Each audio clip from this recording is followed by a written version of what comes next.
I'm here to show the world. I'm here to show the world. Come on, bring it on.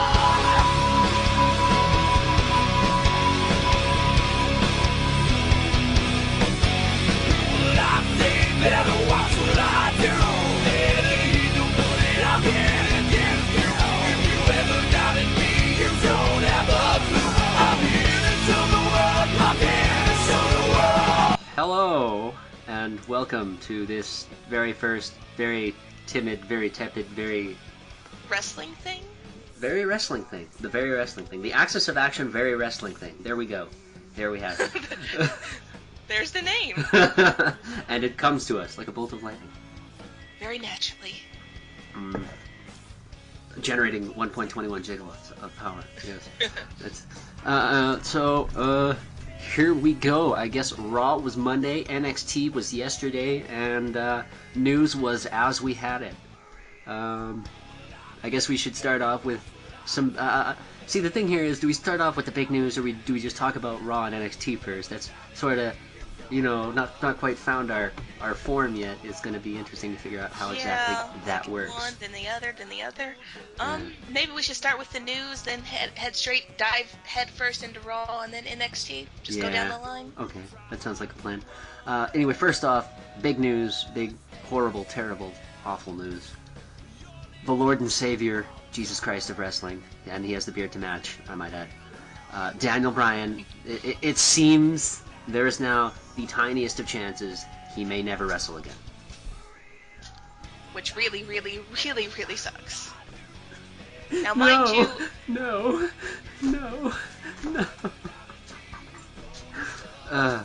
What more will they take from us? Damn you!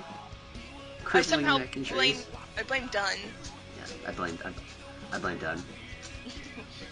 Somehow this is all his fault, but... Yeah, I've heard differing things, like, it's a small percentage. Yeah. What I heard mostly was, like, he could still come back by, Royal Rumble. Or maybe. WrestleMania, yeah. Or WrestleMania. As long as he comes back at all, I don't mind waiting. It just really sucks that it happened to, especially when he was at such a big, turning point for him in his career, really. He was getting, he was more over, than ever. He was champion. He had to deal with the shitty championship run, but he was champion. He was champion for like 2.5 weeks. Yeah. After all of that, and then... Yeah, I guess strength isn't quite coming back to his left arm as he'd like it to come back, and there's a chance that there could be some more surgery. There's a chance he couldn't. There's a chance that obviously there's always a tiny chance that it might not work out and you could be crippled for life, right? Yeah. But I mean, there's apparently a larger than that usual tininess chance of him not coming back, I guess, at this point. Which may not mean anything in the end, because there's been many wrestlers who were supposed to be able to never wrestle again, and they came back better than they ever were. Just look at Shawn Michaels. Oh yeah, Shawn Michaels. Didn't he have like 3 career-ending injuries? I'm not sure about that many, but I know the back for sure. Everybody talks about the back, but it was a legit back injury. He had the surgery, and he was never supposed to wrestle. But guys, that totally legit cornea separation, that was totally real. Damn you, Chris Jericho. You could have retired Shawn Michaels like 4 years early at that point. Yeah, that's a bit of a shame. Poor innocent, sweet Daniel Bryan. So hopefully we'll hear good news sooner rather than later. Yeah. Hopefully Brie Bella can work some magic. I think it's Brie. Brie's with Bryan. Nikki has knockers. There we go. Brie. Hopefully Brie can work some feeling back into that muscle, if you know what I'm saying. Oh. Yes. Now, speaking of wrestling power couples, as it were, CM Punk and AJ Lee were seen at Wednesday night's Chicago Blackhawks versus Calgary Flames game, which my Calgary Flames won. What overtime? The rebuild is now. That's what happens when you're Canadian. You're born into it. You're born with a hockey puck in your hand. More or less. I think the first thing I learned to do was swing a hockey stick. Fortunately, I never learned to skate until later on. Very, very interesting story. We'll go into that later during Slow Night. But right now, we need to talk about the complete non-incident that is a fan asking Punk for a picture and Punk ignoring the fan because if he stopped for a picture, he would have gotten fucking swarmed. Yeah. And although I guess at the same point, maybe he should have just gone, oh yeah, sorry, no, I'm trying to hear personal thing. Yeah, no, I'm not doing that now. Yeah, but You know, he could have done that, but apparently all they did was smirk and ignore him, which, I don't know, that's Punk. Punk's a cocky bastard. He's too busy banging AJ Lee and watching Walking Dead, I guess. I don't know. Showing up on Talking Dead. Yeah, and then Yeah. Walking Dead. That's for a different episode that's for a different show on Axis of Action. Walking Dead and my feelings on that piece of shit show. But anyway, Oh, you're one of those. we'll get go to that later. We'll go into that on a different show. But yeah, that was one of those. Why? Why? I mean, I can't really blame him for not wanting to take the picture because I understand he didn't want to be swarmed, but at least be a little nicer about it. You don't Yeah. have to, like, you know, be a total, you know, ass, like, hey, or anything like that. Just say, you know, I'm here with my wife, I just want to watch the game.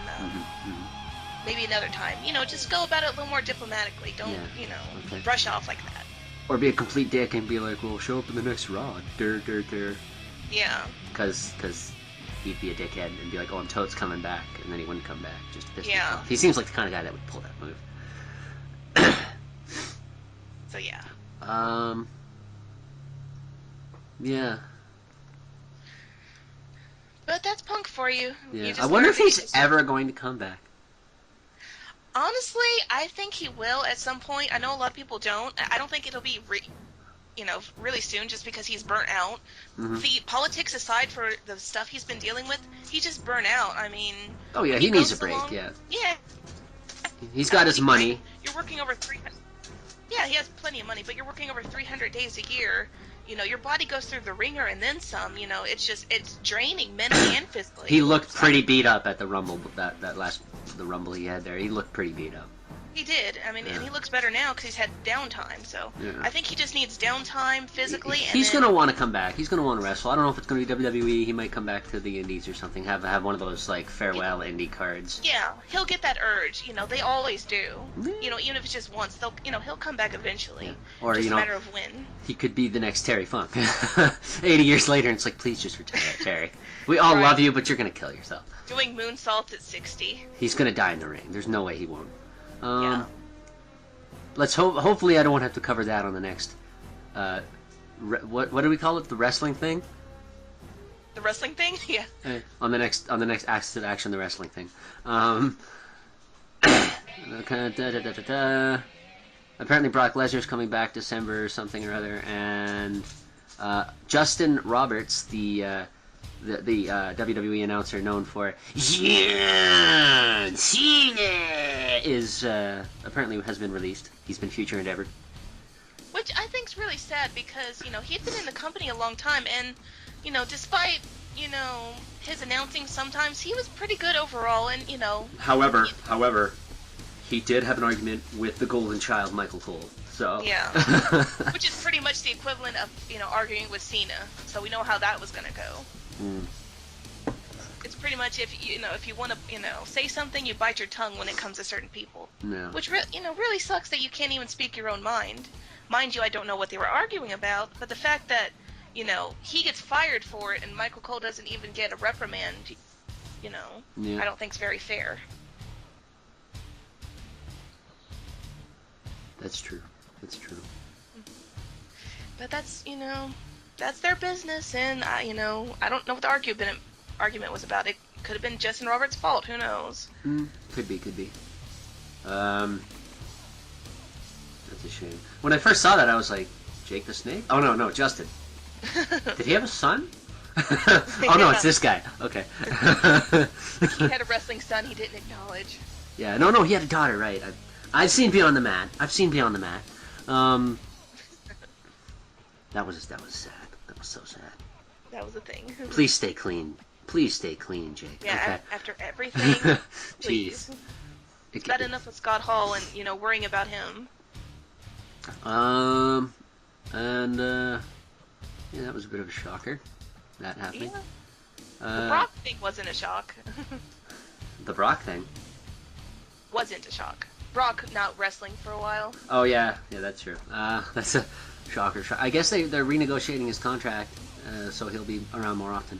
Speaking of contracts, it looks like Kurt Angle will be staying in TNA as WWE only offered him a full-time contract, going la la la la la la la la la, take it, la la la, and he's like, you guys know I can't do that, and then it's like, fine then, and they had their moment.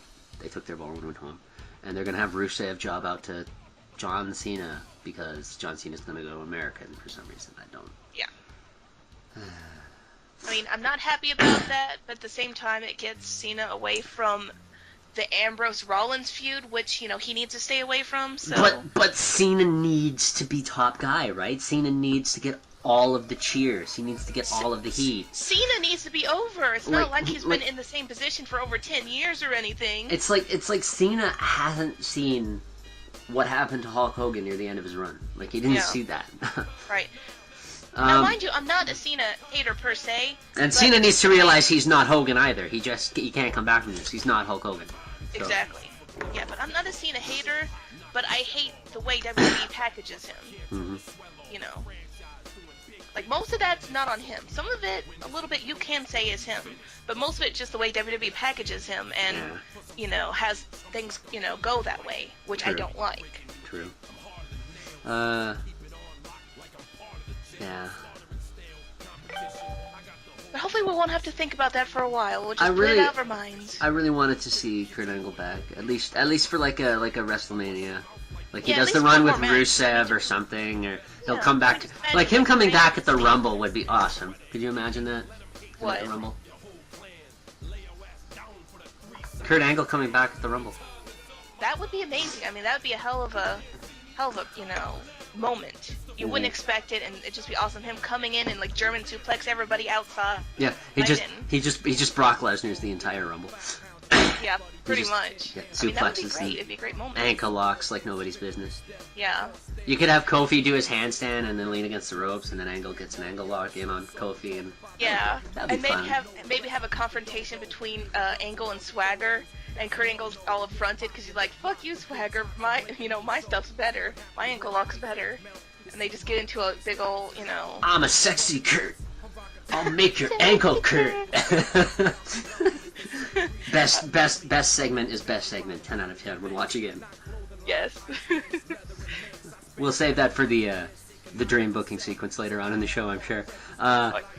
It seems also Steve Austin. They're talking about bringing Steve Austin back in some form. They're going to have more Austin, I guess, in the next year.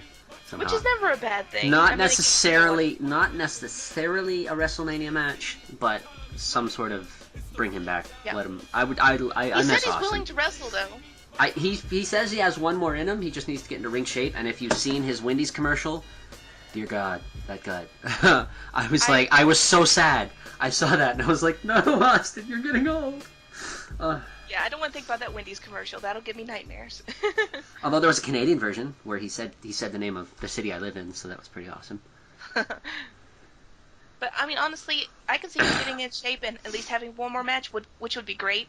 That's the only bad thing I think about Punk not being around. Yeah, it's like who do you think one more match with Austin? It's like Punk. It is. I mean, they have the perfect gimmicks to go against each other. You have the straight edge and the beer swilling, you know. I actually had this whole big, extravagant Punk Austin feud thought out, and yeah, we'll go into that later, maybe if we have the time. Other than that, I guess, you know, John Cena, Steve Austin, once in a lifetime. Fuck me running. 5 times again. If I see another John Cena, I don't know why everyone's talking about like all these combat wrestlers coming back, and they're talking about, oh, you know, they could go against Triple H. You know, Sting's coming back. Oh, Sting could go against Triple H. Oh, Austin versus Triple H. No one wants to fucking see Triple H. Put them against the younger superstars. Give them the rub. Ric Flair should have been retired by a younger guy. Shawn Michaels should have been retired by a younger guy. Undertaker should have been retired by a younger up-and-comer. Yeah. That Undertaker should be retired by Bray Wyatt. That is the only way to do that. That would be amazing. I mean, honestly, their kind of, gimmicks would go perfect against each other. Exactly. And then they would Bray really Wyatt's the really new well. Undertaker. And the way they have to book Bryant is Bryant. Oh my God. Bryant. Fusion, huh? He's fused with himself. His power level is over 9,000. Squared. Form of Wyatt. Wonder Twin Powers active. Wyatt Twin Powers activate. Form of Husky Harris. Shit. Form of McGillicuddy. But yeah. Oh, good old McGillicuddy. Anyway, yeah, he needs to. They need to book him in like a boss mode where he just kind of sits around and they fight his goons, and then if he has to step in, it means shit's getting real. So that's how you kind of got to do him. Yeah, that'd be much better booking. Because having him wrestle too much takes away the mystique. That's just why Undertaker was awesome, because Undertaker kind of just hung out and had a manager talk for him or whatever. And when he actually wrestled, it was because shit was serious. He only really wrestled on pay-per-views, or he was in a tag match and he had like 5 minutes, not even. He had like 2 minutes of ring time, where he would hit his clothesline, his big boot, and then a choke slam, and then tag out. That was basically what he did in the early days. Yeah. And then DBS would go in and get the pin and be like, "Ah, I'm rich, motherfuckers." Throw money around. Yep. The good days, the good times. Other than that, moving along back to news here, we're almost done. Curtis Axel and Ryback, the Rybaxel, finally, at long last, is apparently on the fast track to come back to WWE TV. Axel was kept off TV while Ryback recovered from hernia surgery. Ooh, I had that when I was younger. It's not fun. Yeah, it doesn't sound pleasant. Yeah, and sorry, go ahead. No, you go ahead. I was just gonna say, move on to another little bit of news here, so you can finish off. Oh, I was just gonna say, I'm pretty glad about that. I mean, it took me a long time to get around them as a tag team, but they finally started to win me over because they were starting to show more of their personality and things like that, and it got you more interested in them. Despite the little bit they were given, in the case of like Sandow, they worked with it. Oh, Mizdow. Glory be to Mizdow. Okay. One of the best things in the company right now. It's sad, isn't it? That's pretty sad. How is a guy ripping off one of the shittest wrestlers that ever existed the best thing in the company? I don't understand. Right. But it works. And Shea Mizdow, oh, glorious. Yeah, next on the Curtis. It'd be nice to see Ryback and Curtis Axel back. I was kind of wondering where they went to and why Curtis Axel wasn't doing anything. But yeah, at least, okay. Well, I guess he was. something going. Yeah, I guess he was helping train though. Curtis Axel helps train because I don't know why Bill DeMott of all fucking people is running developmental. That what? Who the fuck is Bill DeMott? Like really? Maybe Triple H had to take him as part of the thing from Vince. Like Vince is like, I won't interfere and everything, but here you have to have Bill DeMott do developmental. You must accept it. Yes. And another little bit here. We will go into this when we discuss NXT because it's true. Yes, it's true. We will talk about NXT on this show. Yes. Because what else is worth watching, really? It's the best show out there. Yeah.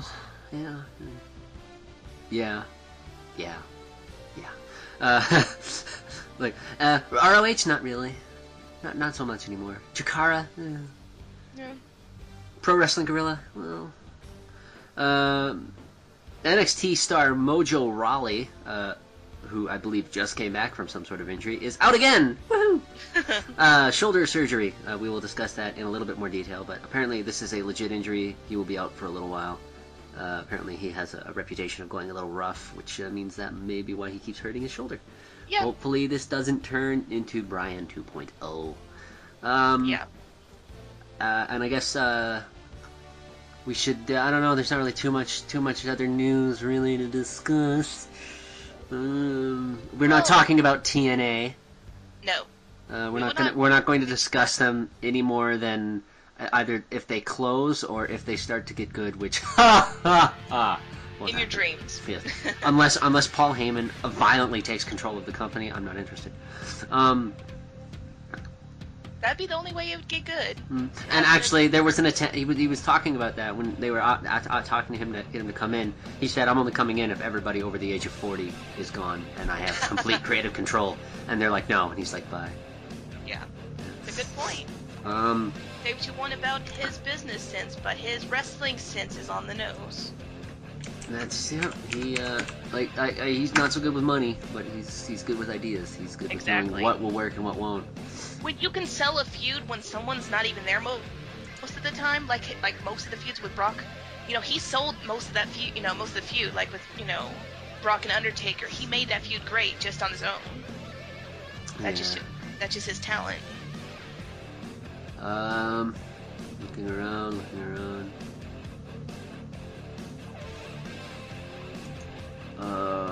Try to figure out what's the latest on Sting here. We're gonna have a little bit of a.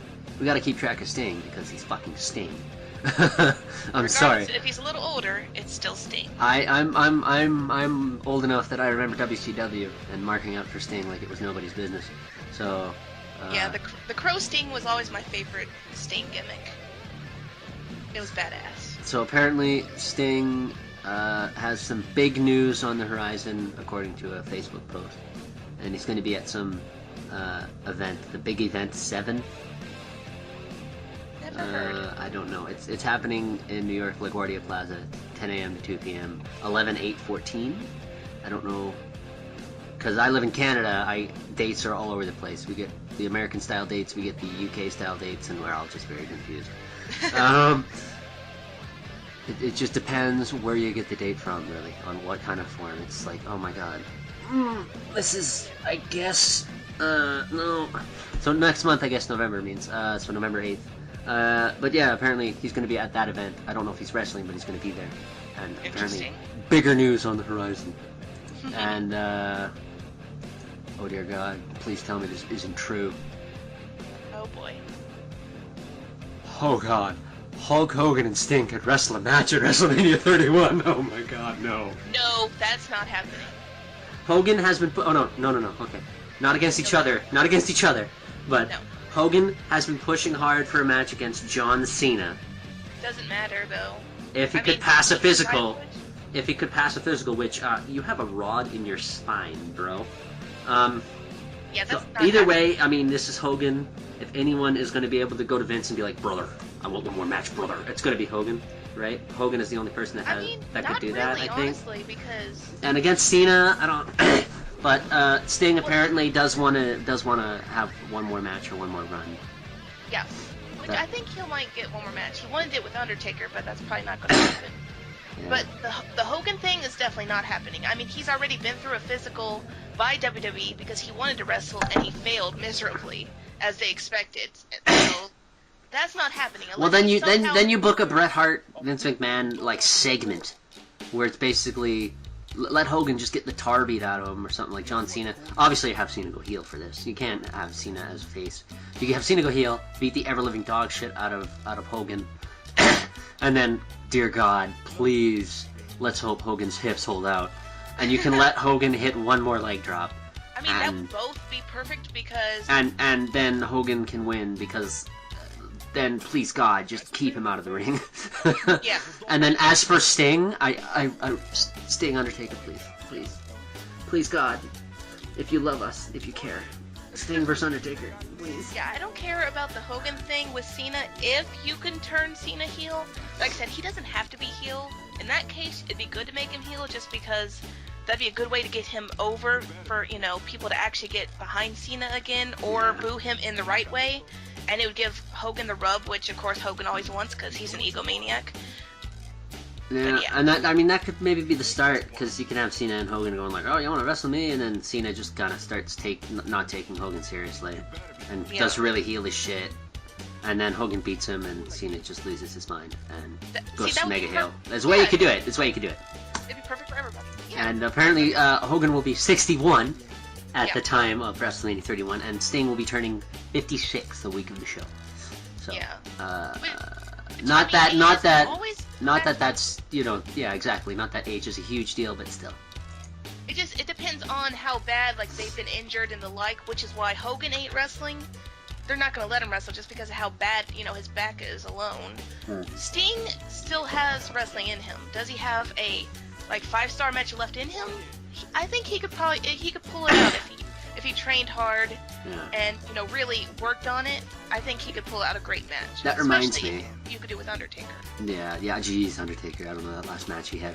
Everyone's saying, oh god, he had a terrible match with Brock Lesnar. Didn't, almost immediately, 2 minutes into the match, he got dropped on his head and he got a passed out. concussion. And then he passed out when he got to the back and was rushed to the hospital. Yeah. That's why the match was so bad, because he had no idea where the fuck he was. Yeah, considering he, was so out of it, it's a wonder they got anything in that match. Yeah, have you seen Chris Jericho had an interview segment with Bubba Ray? He was on his podcast. He was saying Bubba Ray, they were talking about TLC match they were wrestling, like a Raw Relay or something match, and it was some TLC thing. And Bubba and Chris Jericho were on top of the ladder, and they were, and Chris Jericho went to do a bulldog off the top of the ladder because that's intelligent, and spiked the ever-loving piss out of Bubba Ray, concussed him like nobody's business. Yeah. And Bubba Ray at one point, so he was Bubba Ray's I like soup, pretty much in the ring, completely done. And, Right. And he's still got stuff to do. He's still got a couple of things left to do in the match. So someone's going up the ladder, and Chris Jericho's like, Bubba, you gotta go up the ladder. And Bubba's like, how do I climb a ladder? So if he gets concussed, he didn't remember how to climb the ladder. He didn't remember how to do his bubble bomb. Actually, he had trouble remembering stuff like that. You can imagine Undertaker managing anything after a concussion like that. Yeesh. Especially so early on, and they wrestled a good long time. The fact that he was still able to do as much as he did is, It feels like the finish probably wasn't exactly what was planned, but they just kind of went, okay, yeah, I'm toast. Just do it. Just get it done. I'm pretty sure that was the way it was. I think Undertaker was so out of it. Undertaker was going to lose. Yeah. Undertaker was going to lose, no question. Yeah, that was a given. Yeah, but yeah. But the way they finished it, I think they just did it that way just because, they didn't really have as much of an option with Undertaker being as injured and out of it as he was. Yeah. So, yeah, I don't know what else was probably planned, but either way, it's better to just get it done. Because he collapsed when he got to the back. He was barely hanging on. It was a wonder he was up. He's a true workhorse. He cares for the business so much. He cares for the kayfabe. The kayfabe. Yeah. I mean, it tells you how much he's willing to go over, or have someone go over him at WrestleMania of all things. Yeah. That just shows how, much of a team player he is. Yeah. He's got that the old school mentality that a lot of people don't have anymore that they need to have. Truth. Apparently, noted for users of Reddit that may be listening, Reddit user Mets fan forever, who is an insider of sorts, people believe. There are rumors circling that it may actually be CM Punk, which is funny because Mets and I don't know how that works. Yeah. But, I don't know how exactly that works, but people always joke about that. And he's an insider. He has actually been confirmed that he knows his shit. Says Sting potentially on WWE TV around late January, possibly, potentially, maybe. So yeah, basically, Sting looks like he's coming in, and apparently that might actually happen. So that's good. And I mean, at the very least, he's in the video game, like all official like. So I will have to get a PS4 and that video game at some point, and just use Sting to go through the entire roster because I marked for Sting. I'm sorry, he is, it's just Sting it's is. Sting. Yeah, and he has a DVD too. Which I'm going to buy possibly after the podcast. I've been trying to buy it, and I've been humming and hawing, and now I'm like, fuck it, I'm just gonna buy it. Yeah, I'm sad it's just not matches, though. I was hoping for like a... There's no interview segment kind of thing? No, not that I know of. I mean, maybe they'll do another one later with the interview and biography segment like they do with everybody else. Yeah. But right now, all I know is it's just matches. Hang on here. Let me go hunt that down. And I was going to get that t-shirt, too, because, oh my god, WWE is making t-shirts that don't look like ass. People, go buy the t-shirts that don't look like ass, and they will make better t-shirts. Like, seriously, some of these T-shirt designs, like they actually, like wrestlers are actually forced to go out and wear, and it's like, God, that's just they're terrible. That's just horror awful. Even like all the shirts that so far have been looking really good. Like Dean Ambrose's Unstable T-shirt. I'm probably gonna buy that. That looks really nice. Yeah, I like that. Yeah. Anyway, for only $9.99. On the WWE Network. Oh, whoa! 25% off your order. Order now using the code SAVE25 on WWEshop.com. Only, I hope I get this uploaded within the hour because that code is over in about. I'll probably just edit this out. But yeah, the code is over in about 3 hours. Anyway, moving along. Yeah, stop buying Cena merch, guys. The less Yeah. merch you buy, the better, because then they're more inclined to think, hey, we have to change Cena up because people aren't buying his merchandise anymore. Well, Cena does actually win on merch powers alone, right? Yeah, which is sad. When Punk was around, I mean, Punk for a while was out selling, Cena for, a good amount, which was amazing to see, and it was awesome. And they did it. They released. Oh, actually, that's not terrible, but it is. There's a zombie Sting T-shirt, Stung, and he's like a zombie, and it's like, no. Zombie Sting. Oh my god. Okay. See, the thing is, I'm not sure if I want the Scorpion. It's like a muscle. It's like a sleeveless T-shirt. It's not a muscle shirt. It's a sleeveless T-shirt. Muscle shirts are like the wife beaters. Like they have the thin. It's like thinner up top. This one's. Ambrose. Yeah, this one's wider. It's like his old little tank tops he used to wear in WCW. I remember those. It looks like that, and I'm torn between that or just a T-shirt. Because like I am a skinny bastard. I won't lie. So it'll look funny if I wear that around. I mean, whatever you think will look better on you. Indeed. Anyway, we can talk about this off the podcast. Yes. Oh my, I forgot where we were at. Yeah. Anyway, Sting and yes, Sting. So Sting. I guess that I believe that's really all there is for news. I don't see any big news. Browsing. I'm gonna have to get this together a little bit better. This is the first one, working out kinks. We're seeing how it goes. Yeah, there's always the first little kinks when doing a new thing. Yeah, but we'll get there. Yeah. Give us a chance. Give us a chance, man. It's weird, man. We'll be okay, man. That's I think all the major stuff. Yeah, I think that's just about everything. Kane said apparently that he'd be totes down for wrestling Sting, and other than that, that's just about. Oh wait, no, one more thing. Which honestly, wouldn't be bad because I mean, Kane, despite his age, is actually in really good shape. He is.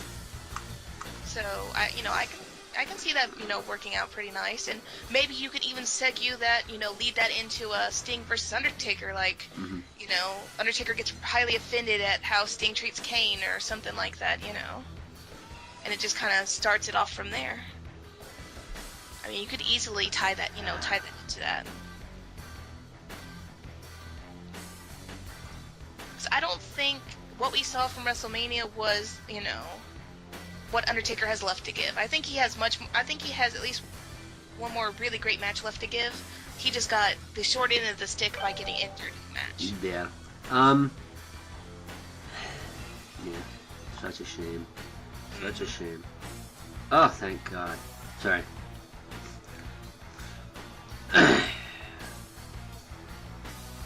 Sorry. Cell phone gives me updates on things. I have a life too, guys. I need to know what's going on with something. Life, what's that? Yeah, life. I know. FPS is so shit. I guess John Cena and Randy Orton, the Hell in a Cell was like they're protecting them, and they never refer to it as the loser match, and Orton referred to it as the main event. And is Orton Cena XD like match billion, yeah, like match billion to the power of 10, going to be the main event, or is Rollins Ambrose the actual main event going to be the actual main event? And apparently it'll be the 9th time the two have been in a singles match on a WWE pay-per-view. Each man has won 3 matches clean. Each has won via disqualification. Orton has won their last match. I believe Orton has the winning record on pay-per-view against John Cena. Still, it's Cena. Cena. Yeah, I'm just so tired. We're all very tired. It's the same old shit we expect from the match, and we know how the match is pretty much going to go the whole time. Yeah. It's going to be a snooze fest for like, almost all of it, and then like the last, bit of the match will start to pick up, Mhm. and then it'll be something. But that's probably about it. It's Yeah. it's not going to be anything decent. I mean, I would be highly shocked if we got a amazing match out of it. I would be very shocked. Well, Randy Orton is a decent wrestler. He's a decent Oh, wrestler. don't get me wrong. They both have it in them. That's not the thing. It's just together they don't really mesh that well. At least not anymore. It doesn't really work. Or at least I remember when that was like when I think it was SmackDown vs. Raw. One of the SmackDown vs. Raws when that video game when that came out. I remember they like the big thing in that game was you finally get to have like Randy Orton versus John Cena in that game, and it was at the beginning there was like a little cut, there was a little video, and it was talking about basically it was hyping a John Cena versus Randy Orton, and that was the big match, and everybody was like, oh, that's huge, they're the big rookies right now, they're going to be the face of the company, they're the new Rock and Austin kind of thing, and everybody was so stoked on that, and then Eddie died, and they gave that away on free TV, and then no one cared. Nope. Rest in peace, Eddie. I love you, but shame Eddie that has to go that way. It's just the way WWE, books them and has Cena do things and things like that. It's just why it doesn't mesh well. I think they have a perfectly, good match in them, like a great match in them. It's just so many factors come in WWE and the way they book Cena and other things, and it just doesn't really mesh at all ever. Yeah. Not till the end anyway, and you shouldn't have to wait that long for a good match. It shouldn't take that long to build up. A few minutes you can understand, but not that long. All right. I believe we spent enough time debating the finer points of Cena versus Orton. Yes. It is. Because we could talk about that for a while. Now, it's time. It's Raw time, actually. We should discuss, the big show. I thought we were talking about NXT. Oh, you're talking about Raw. Excuse me. Yeah. We'll talk about NXT later, but first we'll go through Raw. I unfortunately, being the esteemed professional and very intelligent man that I am, missed Raw because Monday this week was for all of you non-Canadians Canadian Thanksgiving. So I had to go be a square and have dinner with family and stuff. As opposed Happy to watching Canadian Raw. Turkey Day. Yeah, it was a very. We actually didn't have turkey. We had a roast, but it was a very enjoyable dinner, and I did end up missing what was actually probably the first good Raw in quite some time. So that's a bit of a shame. Unfortunately, not unfortunately. Fortunately, there are Raw results, and I did read a couple of those, and don't really have the time to watch a 3-hour Raw outside of my days off. Have been kind of cutting it close lately, so I haven't really had time to. I haven't really had 3 hours to set aside to watch Raw. It still is 3 hours, yeah. It's still 3 hours, unfortunately. Jesus, they could cut that down to 2, I think, and it would be fine. But that's for another time. Yeah, we'll talk about that, and we'll talk about Nitro similarly cutting down from 3 to 2 or whatever it was that they had it going at some point, and how that went wrong for them. And we'll go into that later. We'll have a where WCW fucked up segment or show at some point. I would say show because there was many factors that led to that. We'll have a series on that. Don't you worry. Yes.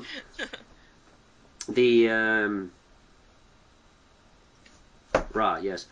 It started out with, of course, shocker of shockers, Triple H talking in the ring, like on an authority promo. Like, what? Really? They're doing this? I can't believe it. John Cena and Dean Ambrose in a match at WWE Hell in a Cell on a pole. Vince Russo called and gave me the idea. Quite good. Yeah, let me just say, I'm not a fan of on the pole matches. They're just way too gimmicky, and Now, hey, they have worked. There's been, and then there was but then there was, right, Vince Russo, you're a complete idiot. Moving on. Of course, they needed a way to make Cena and Ambrose both look tough, and they couldn't just have Ambrose go over clean. My word, no. They had to have something that would, and they don't want to do another disqualification. Thanks for not having another fuck finish, even though you did anyway on because I'm getting tired of the fuck finishes on Raw. They yeah, they turned into a no-hold contract on a pole, which, yeah. And then apparently Cena killed Ambrose with his attitude adjustment FU thing. I don't know what they call it anymore. I'm so lost. Attitude adjustment, but call it whatever. Call it the match that win, the move that wins. Oh, okay. I don't know. Some these results are making it weird. But anyway, at some point there was some sort of altercation between them. I assume Dean Ambrose. Oh no, okay. No, there's replays they're talking about. This is weird and funny. Dean Ambrose came down to talk with Trips. Nothing more. I'd like to be locked in a cell with Seth Rollins, even though there's going to be an interference because there always is, even though it's Hell in a Cell. The point of Hell in a Cell is no interference, but God forbid. Steel and Danger excites him because he can brutalize and pummel him, and blah blah blah, and sexual connotations and undercurrents. Slash fiction ahoy! Seth Rollins, Dean Ambrose, one true pairing.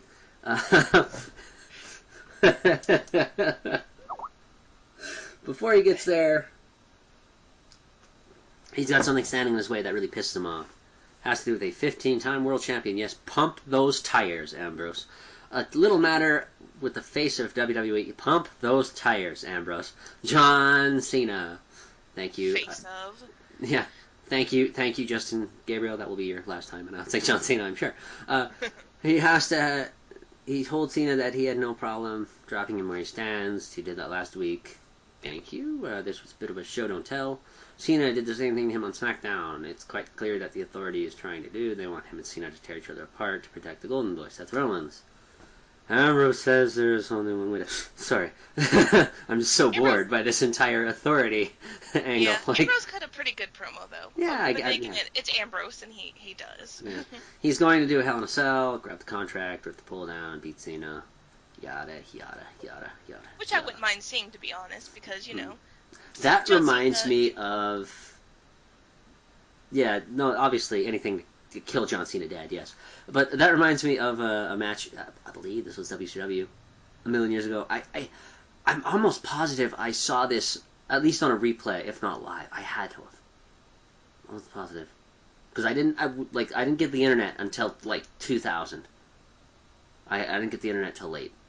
So it was 2000 or something. And I used to be a very outdoorsy, very active kid, funnily enough. And then the internet happened, and I became a nerd. Didn't we all? Yeah. But, yeah, I believe, yeah, there was some match. I think it was a War Games match.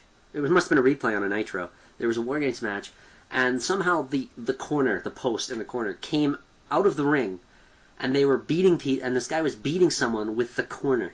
Yes, that with is the thing that turnbuckle, happened. with the pole. That is a very big thing that happened. I don't remember all who were in the match because it was a big clusterfuck, but I absolutely remember that happening. War Games, a clusterfuck? Go on. I'm really surprised we never saw a War Games in WWE, but then again, Elimination Chamber. And the Armageddon Hell in a Cell, to a lesser extent. People still want to see it, but I doubt it'll happen anytime soon. Maybe at some point.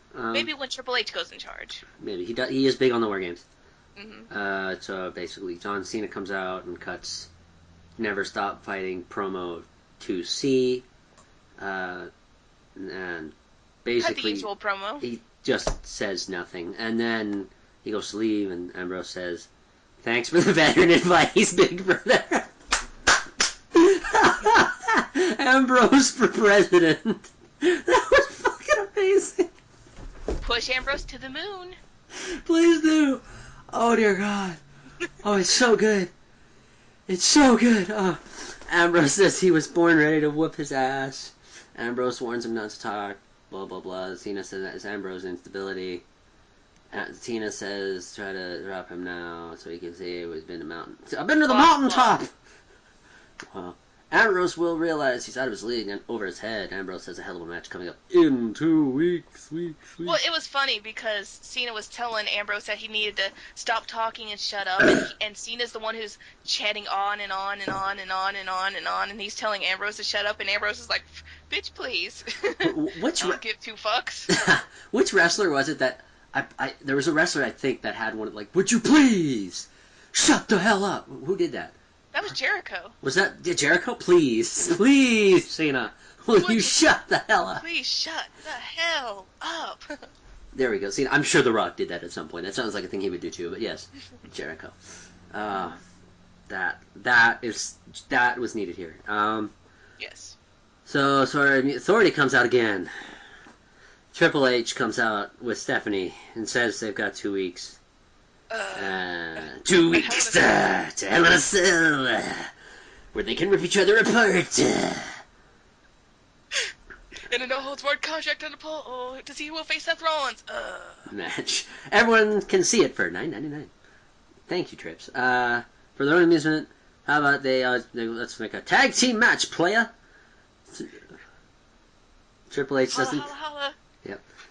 Damn it, Teddy Long, you're back for 10 minutes and you make a tag team match. Triple H.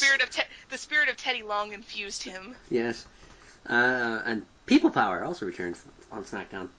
That was cool. That's all we're going to say about SmackDown. Neither of us watched that. So they could get along as partners for 5 minutes. Stephanie thinks they're afraid to fight each other. Triple H asks. She wants the best. Stephanie books a triple threat tag team match with Cena and Ambrose. But a triple threat tag team match needs to happen more. I like these. Yeah. Multiple tag teams. You know you need to establish the division. Have nice. I love clusterfucky tag team matches. I don't care. Oh yeah. Just tags coming in everywhere. People. Yeah, that's a good way to establish more of the tag teams. That's what I miss. That's what I miss about early Attitude was they would have like the fuckiest four corners tag team matches where like anyone could tag anyone, and at one point you could have both. Like you could have both members of a team in the ring fighting each other, and it's hilarious to see that. Right. I saw a match where the Headbangers did that, and they just started moshing in the ring, and then they eventually tagged people out. Did that. There was like I think it was at Hardy's, Edge and Christian, Dudley's, and I'm trying to remember the other team. I want to say APA, but I don't think that's right. It might have been like New Age Outlaws or something like that. But they did a clusterfuck like that, and it was really cool. I love those matches. Anyway. But yeah, they bet each other. What would the winner get? Like, is this a sexual favor bet, or is Triple H getting anal tonight, or what the fuck? That ain't PG. Yeah, I know. No, they do show what they bet later. It wasn't anything big, but it was pretty funny. It's like, here you go. Yeah.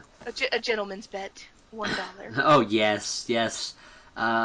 Trading places. Yes, that's exactly what it was too. $1. The bell sounds as soon as we come from commercial. Dean Ambrose will start against Jimmy Uso. They lock up, and yeah, basically, I don't want to run down the wrestling match, God, but basically, no, we don't have to go down the match, but we could basically say it was a damn good match. Apparently, it was the best match on the card. Although on this, it only got a 1.5 stars. It what? On these results here, it only got a 1.5 stars rating. Because they're idiots. It was easily the best match on the card. They really had a good thing going. I mean, even Cena and Ambrose, was pretty nice. And everybody was working great. I mean, I love, Stardust's gimmick, and I think Goldust and Stardust are amazing tag team. Goldust for a world title. Please, he needs a run. Seriously, he's probably the best he's ever been, ever. That's awesome. He just keeps getting better. But apparently this was a good match. Obviously, Ambrose and Cena win because they're totes jobbing out to Goldust, Stardust, and the Usos. Am I right? Fuck. The Authority comes out again. Triple H you can just tell. It's not like again. Triple H and Stephanie McMahon come back, and Triple H, he's right. They could get along. Triple H gives her $1 before saying that he hates to lose. Maybe they don't have the proper motivation. Maybe they need that spark to make this all go down. They both want a shot at Seth Rollins inside Hell in a Cell. Why wait to find out who gets it? Let's hang a contract on a pole in that corner. And a no-holds-barred match. Yeah, so... Blah, blah, blah, blah, blah. Cena and Ambrose tonight instead. The only problem was... Well, I mean, we'll get to, I actually thought that the original idea of Cena-Ambrose... and then the winner of that gets to fight Seth Rollins, because that works better, because you have Cena and Ambrose go through hell, and then like whoever wins is dead. Like they're dead anyway. They're like they're not able to wrestle, and then fight Seth Rollins. That's the way to protect the. Like I thought that was awesome. That would have been a good way to go about that. Even on Raw, it wouldn't have been a bad thing, but I won't get into the big details. But suffice to say, there was not enough time for them to do half the shit they needed to. True. And then we cut to a Divas tag team match. My God, Divas. And 4 good ones at that. Well, what a shock. I'm not too familiar with Layla, but yeah. AJ Lee and Layla versus Paige and Alicia Fox. Paige, marry me. Paige is great. Actually, I shouldn't say that. If my girlfriend listens, she'll get angry. Let's nip it in the bud. We are not dating. we are podcast co-hosts, and that is all. Yes. By the way, we didn't introduce ourselves. I am Interfaced, and this is Phoenix Justice. And we're doing a wrestling thing. Exactly. We should... Kinks. We're working them out. We're working out the kinks. Pre-taped interview is shown with AJ Lee. AJ says she's not going to walk off on Layla because out of all the divas, she dislikes her the least. Yeah. She can't get along with Layla for one night. They can have a really awkward hug. AJ Lee will start the match against Alicia. I don't get like the lesbian friends angle. I don't understand. Well, that. if it was the Attitude Era, they would just go full blown and they'd be like, give him a kiss or something, and they'd be like going out. But considering it's PG, they have to toe the line. And... I don't know if AJ Lee's husband would approve. Start the match against Alicia Fox. Alicia goes for a body slam, but AJ takes her down with a spinning heel kick. Blah blah blah blah blah. Match happens. Yeah, probably. It was a pretty good match. I saw their match on the Raw previous that they had, and it was kind of Alicia Fox is impressing me lately. She started out when she she first came out years ago. I was like, Jesus, fuck me running. This chick is awful. Oh, and it's like my favorite match. Was that her or no? That was Naomi. No. That wasn't Naomi either. That was Alicia Fox's sister on Tough Enough. Oh, okay, right. Yeah, no, I knew it was something. Yeah, never mind, I got the wrong one. But yeah, that was rough. Anyway, No, Alicia Fox was horrible to start off with, though, and she used to injure people, but she did improve, and she became a pretty decent wrestler. It seems she's improving, and the other thing too was I remember I saw this YouTube video talking about what movie would you like to be in? I don't know, and she's like Beetlejuice because I can say Beetlejuice really fast, and I was like, God, this is stupid, yeah. But Alicia's gotten better, Layla's gotten better, and of course AJ and Paige are amazing. Improvement! Yeah, I kind of like the way they're doing with AJ, just, with the different divas thing, with her teaming with different divas, just because I think it'd be nice if they let it up. They probably won't because they're stupid, but it'd be nice if they let it up to, someone big, bring up Charlotte from Light it up! Sorry. Yeah, Charlotte, we will talk about her on NXT. I have much to say on her. Yeah, I just think it'd be great if you, let it up to, hey, you want a great partner? This is the best partner you can have. If you're going to get a great partner, do it with some flair. Exactly. Book it. That would be a great way to introduce Charlotte, and you would have amazing. I mean, AJ and Charlotte and Paige, and then if you could get, Emma and Natalya in there and shit, too, that would be... perfection. Women's wrestling is on the comeback. It's working on it. They're doing their best to try, despite what WWE tried to do. AJ heals out on Layla, beats her down a bit. AJ goes mental. Oh, and then skips away. She goes a little Harley Quinn. She's gotten gross skinny, hasn't she? She came back jacked and tan. Now she's kind of gross skinny. Who? AJ Lee. A little bit. I mean, she's always been small, so she's never going to be big. But when she first came back, she was jacked, completely jacked. Now she's kind of gotten really skinny. I mean, I didn't really see much difference, but I guess that's just, Footage is shown of Big Show tearing down the Russian Federation flag 2 weeks ago. He'll face Rusev later tonight. Yay! Boo. We'll also see... That was seriously, that last Raw, I was completely dead, and then Rock showed up, and I'm like... Oh, okay, I can watch it. You had my curiosity, but now you have my attention. That absolutely. They got you back into it immediately. And then it just completely died again with the match they put on afterwards. So they tried. Bless them, they tried. They tried, but failed. AJ attacks Layla. Was he? Yeah, John Cena and Dean Ambrose and a no holds barred. Okay, because we need to see that again and again and again and again. Ooh. Yeah, they talk about that a bajillion times. No, they mentioned the fact that John Cena and Dean Ambrose are going to fight tonight in a no-holds-barred on a pole match 1,000,000 times, and by the time you finally get to it, just look at the time and see how much time they got to wrestle, and then you just want to faceplant into a wall. But you can see it as many times as you want on the WWE Network for $9.99. For $9.99. Yeah. Stephanie McMahon is fixing Triple H's lapel in the back. They just got done doing the deed.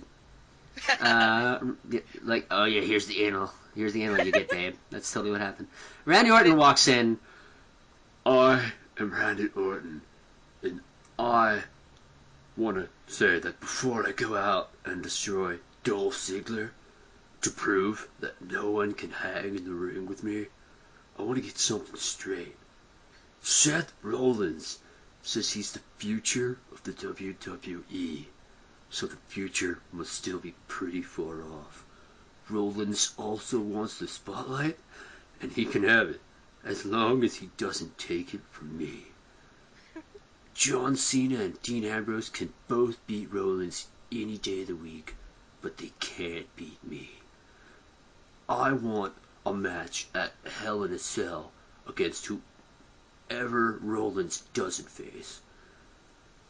Randy Orton versus John Cena, or Randy Orton versus Dean Ambrose in the main event at Hell in a Cell. Which, fuck you for main event. Fuck you. Just gotta interject there. That was a good Randy Orton impression, though. Don't lie. Oh no, it was very nice. You got that monotone, robotic, key in I there. will be WWE champion. Cut to the crowd. What? Wipe off your drool. I'm back. What? Triple H that says that sounds good.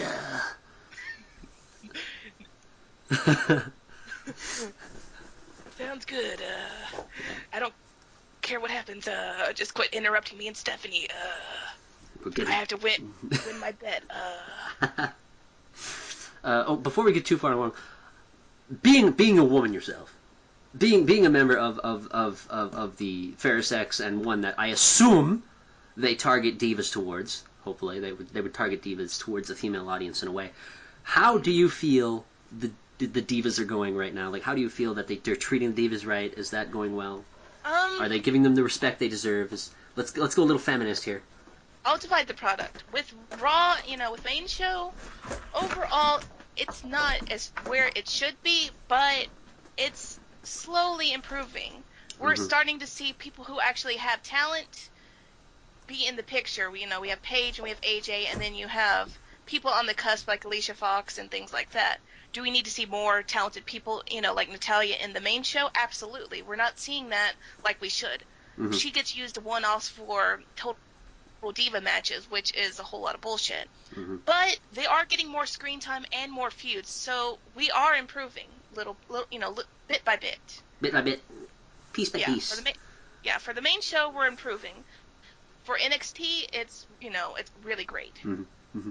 And that's, how they should be booked. Truth. Mm-hmm. Yeah, well, that's good. At least they're not still friggin' SmackDown divas mid 2000s ass and titties, ass and titty. And that's it. Yeah. It's like, I get you. You want to show that they're pretty and things like that. Bra and panties match, playa. In a turkey bowl, gravy bowl match. Yeah, I was uncomfortable watching half of that stuff. I was like, I'm supposed to be like jerking off to this or something, and I'm like, no, put some clothes on this poor woman, please. No mas. No mas. But yeah, overall, the product is improving. I just to take a page out of OSW Reviews podcast. Just give her a cup of tea and a hug, really. Like, please. Poor girl. Poor woman. We got a towel for her. Anyway, the commentators talk about how we'll now see 2 Hell in a Cell matches. I can't believe it, for only $9.99. On the WWE Network. We're doing it on Friday Night Metal. Wow. Now, I do have to mention the next thing. They start to do more promos talking about Rowan and things. I love these. I saw the one the last week there. So good. Yeah, those video packages, I mean, you could package those as, like, horror movie stuff, because that's the atmosphere. Speaking of, coming soon, See No Evil 2. Yeah. Bray is an amazing talker. I mean, to see how far he's come from back in the day as Husky Harris to now is like night and day. He is an amazing talker, and he just sets off the atmosphere. And, he sells, Rowan and Harper, alone, just, the way he's doing things in the video packages. Yeah. I mean, those are worth watching Raw just for the packages, just because of how good they are. I love that gimmick. It's amazing and it's scary. It's legitimately scary. Like that, like the pregnant woman with the "it's coming." Like that's what I'm saying. It's like horror movie stuff. It's like what the that's fuck? better than the horror movies out nowadays. Yeah, and the apparently what's coming is Bray is going to kick Rowan and Harper out and bring the Ascension in from NXT. I actually did not hear that. What the rumors are going around? Yes. Which that seems like that'd be all right. Huh? That seems like that would be all right. Yeah. That would be really nice. Actually. What they do with Rowan and Harper though would be interesting. We can talk about that a little later on, but we got to get through Raw first. A video then showed video with Eric Rowan. He's like, I am powerful. You know. Yeah. He's awesome. Anyway, Dolph Ziggler makes his entrance. I love you, Dolph. You are my champion on my wrestling video games. And surprisingly enough, in my universe mode, he actually beat Cena at a pay-per-view clean. It was pretty impressive. What a shock. And I was like, holy shit, he actually won. I'm stoked. And, yeah. Yeah, Ziggler's someone we could get to another time just talking about a lot of stuff, because he deserves a lot more than he has. Yeah, and I mean, I'm not... Mind you, he's a champion, but still. Yeah. Intercontinental champion, he lost his belt. There was a big snafu on Twitter. I'm not sure what the deal was with that, but I'm sure he... Oh, he lost it in the, he had it in his luggage, United sent it to Canada, and he had to wait to get it back, because they sent it to Canada. My brother, we went to California, and one of his bags got sent to Palm Springs. Yeah, so that was United's fault. But he got it back, and he got all his stuff back, including the belt. Awesome. That would be funny if they had him come out with, like, the toy Intercontinental title. Well, they got two. That would be funny. But they got two apparently. They got one they use for like TV and stuff. Yeah, they have a belt that they travel with just in case for stuff like that. Yeah. So he had an extra anyway, but they got it back. So yeah, Dolph Ziggler is. Please push Dolph. Please push Dolph. Yeah, deserves more. Dolph could be the new. Dolph could be the new top face if they want to go that way. He could be the new top heel. Yeah. I mean, that's the thing. He has a lot of options, and he could do just about everything. It's just they don't utilize him as the talent that he is. They use him more as enhancement talent most of the time, which is really it sucks because he deserves more. He's got tons of charisma. He's like a modern day Mr. Perfect with a splash of Rick Rude in there. Only without the horrific overdosing on drugs. Too soon. Too soon. But yeah. Also. Ground rule for this podcast. We're going to set it right now. Any Owen Hart jokes are too soon. Any Owen Hart jokes. Too soon. Always too soon. Always too soon. Especially for me, as I'm also I hail from Calgary, Alberta, Canada. Yeah, so. You're a fellow Canadian like he was, so yeah. I'm sure that hits home even more. A fellow Calgarian like he was, so there was a day of mourning that day. I tell you what. Yeah. So. No Owen Hart jokes, but back to Ziggler and Orton. Sorry, yes. Just want to make sure we're laying that line down. We got to make sure that guest hosts understand that. We got to work out the kinks. That's a kink. That's a kink we got to work out here. Yeah. They take their okay. So Dolph Ziggler and Randy Orton have a match, and from what I read on some other stuff, apparently it was very good. Randy Orton was phenomenal. It was the best match of the night. From a couple other people I heard, 2.5.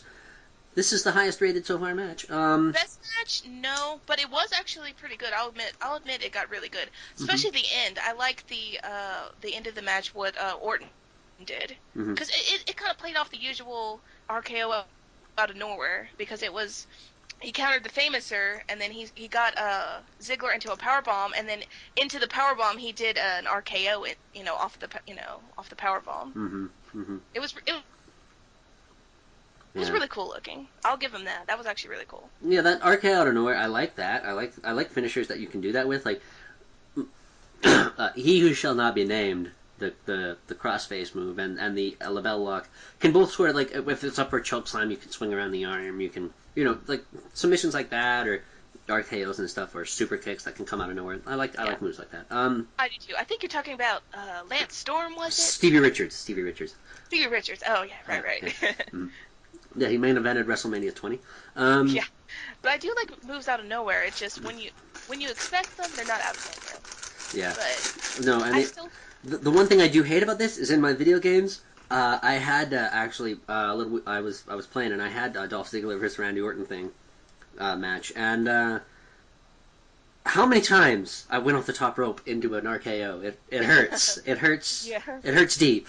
I kept falling for that every time. The best RKO out of nowhere would definitely still be the one with Evan Bourne, I think. Oh, That one was stellar. fatal. That was fatal. I'm sorry. That was amazing. That like check his vitals. Just like that. Just like Shelton Benjamin's off the ropes into a super kick. Like, Oh, ow! That Please was check the amazing. vitals. Yeah, those are probably two of the standout as great ones. Mm-hmm. But yeah, overall, it was a good match. I wouldn't say it was the best match. Just Mhm. personally, I wouldn't say it was the best match, but it was really good. Yeah. Good. Yeah. All right then. We know Randy Orton can wrestle. We know Ziggler can wrestle. So they have a match, and it was all right. Yeah, like I said, it wasn't the best match on the card, but And well, it I'm was sure good. they were both phoning it in too. Don't like that the Intercontinental Champion had to get buried for this, but right. Orton is celebrating in the ring, and Seth Rollins watches from the ramp. Rollins then approaches. He gets in. The crowd chants, "He's so loud." Orton yells at him to get out of the ring because it's his limelight, and Rollins then hits Ziggler with a curb stomp and does his stuff. And sowing the seeds of dissension. Yeah, they're hinting at it. I don't know. I get the I get the feeling that Randy's gonna go face, which I don't know how well that would work with the personality they have. there right now, which is However, if that means Cena can go heel. Oh, if that means Cena could go heel, I'm all for it. I'm all for just about anything at this point to have Cena different. Mhm, He didn't even have to be heel, just something different. Mhm. So, either way. And again, John Cena will face Dean Ambrose in a No Holds Barred ladder match later tonight. The winner faces Seth Rollins at Hell in a Cell. Hell in a Cell you can watch for $9.99. On the WWE Network. Rollins versus Jack Swagger with Zeb Coulter. He's still around? Yeah. Huh. What are they doing with? I mean, What are they doing with Swagger right now? Because they're still having Rusev be anti-American, and yeah, Swagger's they're not not really doing anything. with them, sadly. I mean, you could say a lot about Swagger, but his feud with Rusev was actually pretty great. Oh. You know, Coulter cut a lot of great promos. You know, there was a lot of good stuff going on. They had a lot of good heat and a lot of good momentum. I liked when Coulter was anti-Mexican. That was the best. That was funny, but I do think that Swagger should have been the one to beat Rusev, just because the way they did that feud was the best they've done with Rusev so far. Yeah, we have to press 1 for English. Okay. But yeah, I mean, I'm not saying he's a bad wrestler either. He's just cannot cut a promo to save his life. Well, that's why you got Coulter. And also he has a lisp or something. He has a speech impediment. He has a lisp, yeah. Mhm. But that's why you have him with a manager that could talk for him, just like Brock has, Paul Heyman. Brock can actually cut a decent promo when he tries. It's a lot of hit and miss, though. When he tries. How generally not a often great does he talker. try? How often does he try?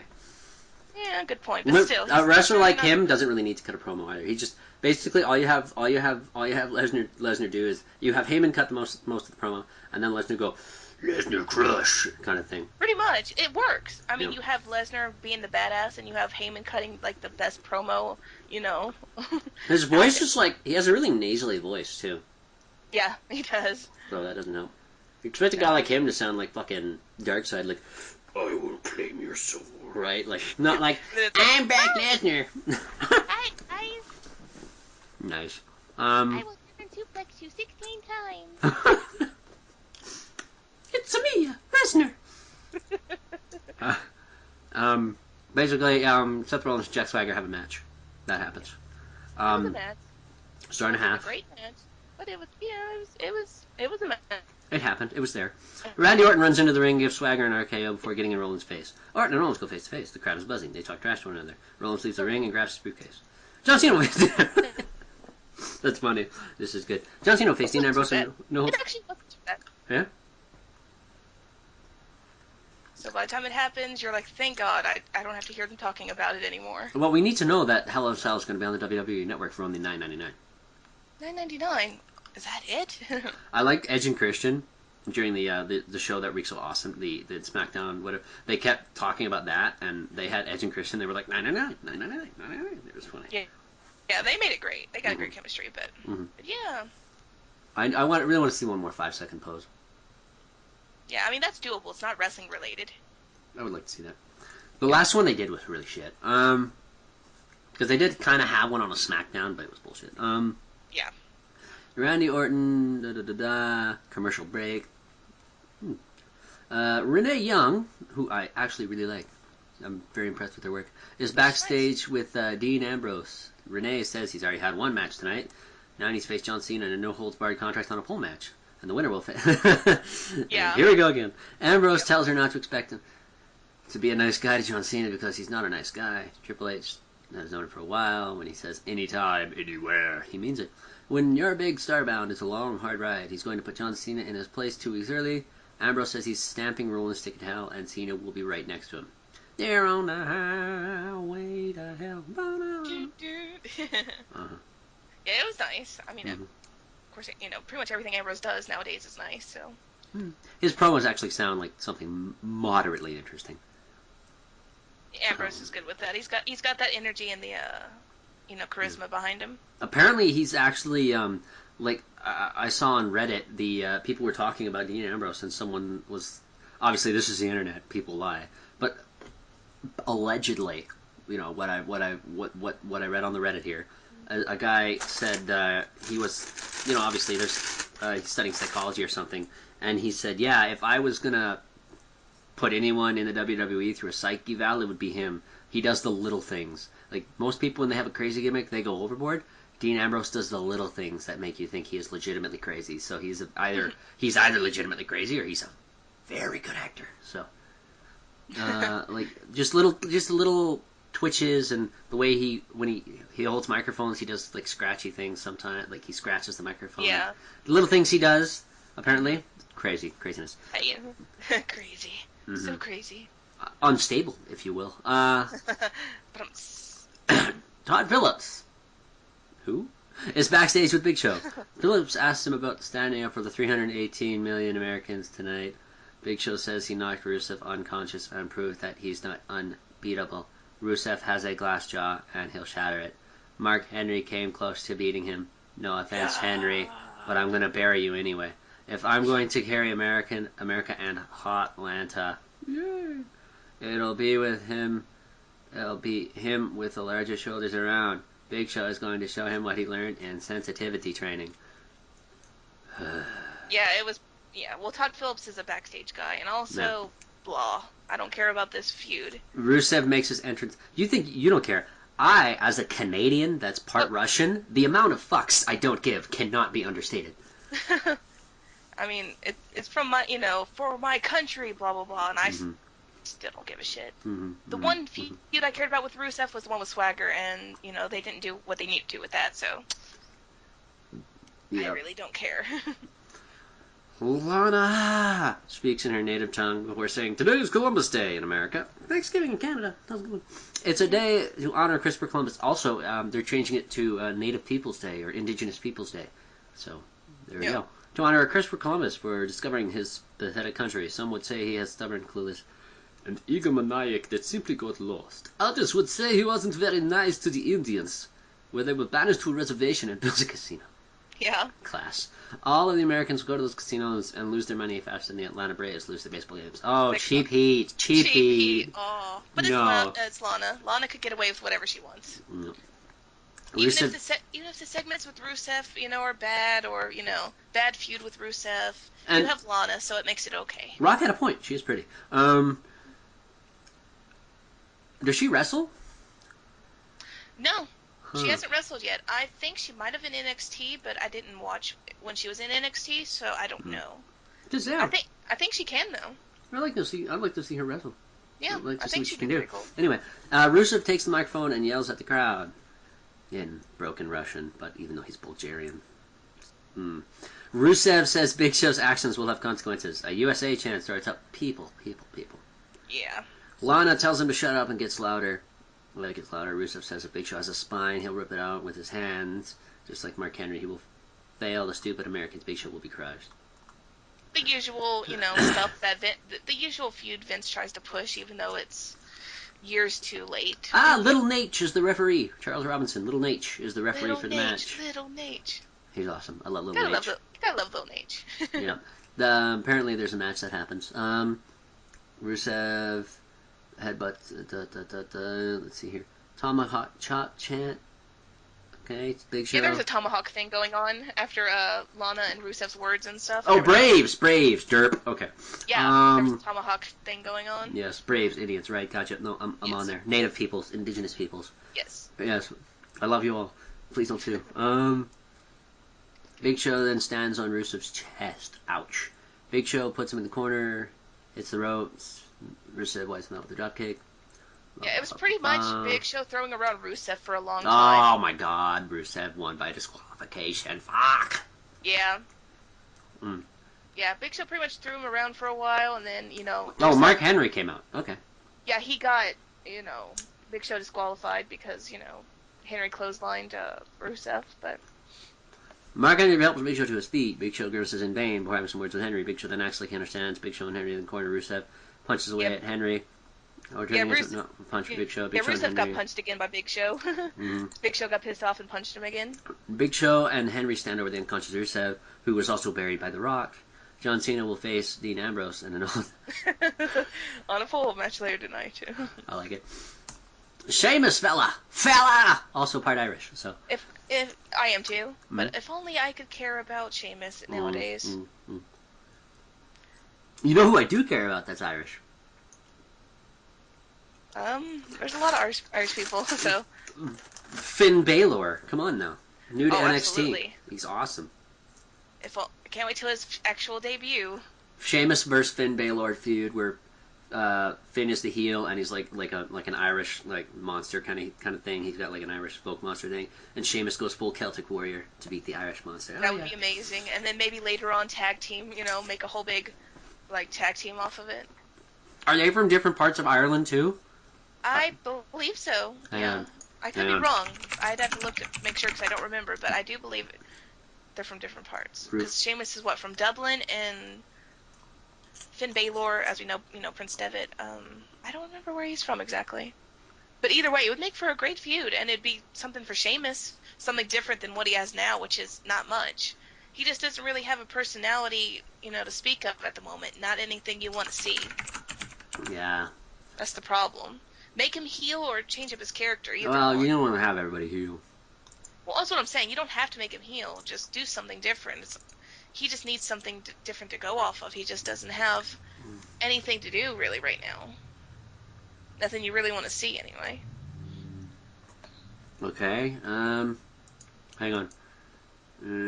Although the best part of him feuding with Miz is we get more of Miz now. So Okay. there's always I was so much- hoping one of them was from Northern Ireland, so you could have like a reunite Ireland sort of thing. That would be good times. Yeah.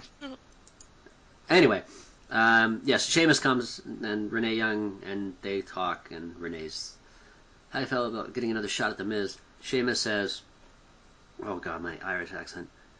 Give me a minute here. I could try. I'd have to work at it too. Hang on here. Sheamus says there's only one thing worse than a Miz, and that's two Mizes. Sheamus says there's like a rash that won't go away, and he'll give him 2 broad kicks and have him call him in the morning." There we go. Not bad. Not bad. I don't do it often, but when I do. A sneak peek of Chris Lee knows fucking gut me. Yeah. No, that segment. I just wanted to throw myself out the window. I couldn't take it. I want to perform ritual seppuku. This Chris Lee guy is like, oh my God. The worst blight upon humanity. It wasn't even a long segment, thank God, but it was still just the worst to get through. I just want to bash my head repeatedly into a wall until it stopped. People like that have no reason to be on Apparently TV. his son loves the WWE. Did you notice the son being at all in anyone with his family? I guess he was with his 2 sons. Did his sons at all look like they were interested in the His whole family show? was there. I think so. Like I said, I had a hard time paying attention to that segment just because of how bad. I just couldn't take it. But from what I've seen, I guess he was interested. But yeah, because his family was there or whatever. But it was bad. I don't know. I don't know if obviously they were there because someone gave them money to be there. I don't know. Yeah. I hope someone enjoyed their time. Fuck. They wanted to, put over Chris Lee Knows Best because it was going to come back on and same station and. Blah, Can blah, I blah. Who the fuck is Todd Chrisley? A shitty ass person in a reality show. Is there anything else he does? Not that I know of. That's all I know is I mean, he may be something else, but I don't know and I don't care. I just know him from a shitty, very shitty reality show that is something that no one needs to watch. It's horrible. He's annoying as fuck. Everything else is annoying as fuck. It just has no reason being on TV at all. Apparently Todd Chrisley is a millionaire. Okay, he's a millionaire. He's also very annoying. Um, So, like I said, there's he no doesn't reason even to have a watch it. Wikipedia page. He's just a millionaire. Because there are plenty of them. Good for him. Like I said, it's not worth watching at all. It's annoying, and to have him on, Raw, just made it all the worse. Like I said, it wasn't even a long segment, but God, was it hard to get through. Luckily, the next thing after made up for it. Something on here.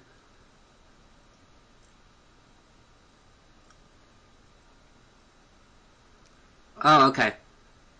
He's a fashion guy. He's a fashion person. There we go. Okay, now we know he's a fashion millionaire person who's apparently bisexual, and yeah, he has a family and he wants to raise his family, and I don't give a fuck. No, you shouldn't. The more you know, and don't care. Sheamus versus The Miz with Jesus. I mean Damien Mizdow. Sorry, easy mistake. Like I said, that made up for the Chrisley segment alone. Mm-hmm. Like I said, They knew. That's why they put that match there instead of absolutely. earlier in the card. The match itself, it was a match. But the outside, Mizdow, Damien Sandow, just superb. Like I said, if you want to count that as a match, you could say that was the best match, quote unquote, just because Sandow's amazing. Mizdow doing his thing was fantastic and hilarious. Yeah, okay. Obviously Mizdow was mimicking and being awesome. Yeah, Miz out of the ring into Mizdow. No! What the fuck, Sheamus? Right. I hope everyone booed Sheamus when he threw Miz into Mizdow. No, they did too. That was the funny thing. Yes. They did boo him, and they were doing "We Want Sandow" chants, and they Fucking were booing right. Sheamus. Fucking right. It was amazing. I loved it. That was one of the best segments of the night, just for that. And involved the match in the punch. Miz punches. Oh my god, like Miz punches. Fuck. Find something else to do, Miz. I know, but just think all the while he's doing that, Sandow's doing it, so it made it Oh my okay God. just because you're watching Sandow do it. True. We were booting him in the face, and Miz applies a chin lock. We want Sandow. Sheamus fights out and hits some Irish hammers for shouldering him. Yeah. Miz Seeing avoids. Sandow- Sorry, go on. I was gonna say, seeing Sandow apply the headlock and stuff all the time, and all the other stuff was fantastic. It was Sandow's figure four is amazing. It is better than Miz's for sure. Miz avoids a high knee to the chest. How do you? I seriously, I have no professional wrestling training. Okay, I have never been shown anything in my life. I watch the wrestling and I go and I'm like, I'm messing around with my friends and I'm like, sharpshooter, leg through leg, twist legs, turn over. That's a sharpshooter. Fantastic Four, leg, spin around, grab, leg. How? I watch it like 3 or 4 times and I know how to do it. And these people are like, how do figure four? I have professional training. It blows my goddamn mind. Yeah, Miz's figure four is a sham. Like I said, I would love Charlotte to come up just so she could go to like Miz TV and be like, bitch, this is how you do a figure four. I want Charlotte to come out and be like, your figure four is trash. If you want to do a figure four, do it with some flair, and then Yeah, right. yes. That'd be amazing. Have like some girlfriend of Miz there. She beats the shit out of her. Yeah. Pretty good. And then you can bring poor David Flair back in. Not happening. His original Titantron with with depressed Rick. I love it. Yeah. Okay. Try to crawl to the ring. Sheamus grabs Mizdow by accident and Bro kicks him. Miz then gets to the other side of the ring and gets in to win by count. Yeah. Wow. For one, boo for hurting Mizdow, Bro kicking him. What's wrong with you? That's funny though. Like Miz worked. It worked. Miz looks too much like Miz. Yeah. If Mizdow is supposed to be his stunt double, they should pull a twin magic and have Sandow roll in, take a special, roll out, and have Miz roll in, and just get the 3 like he took it.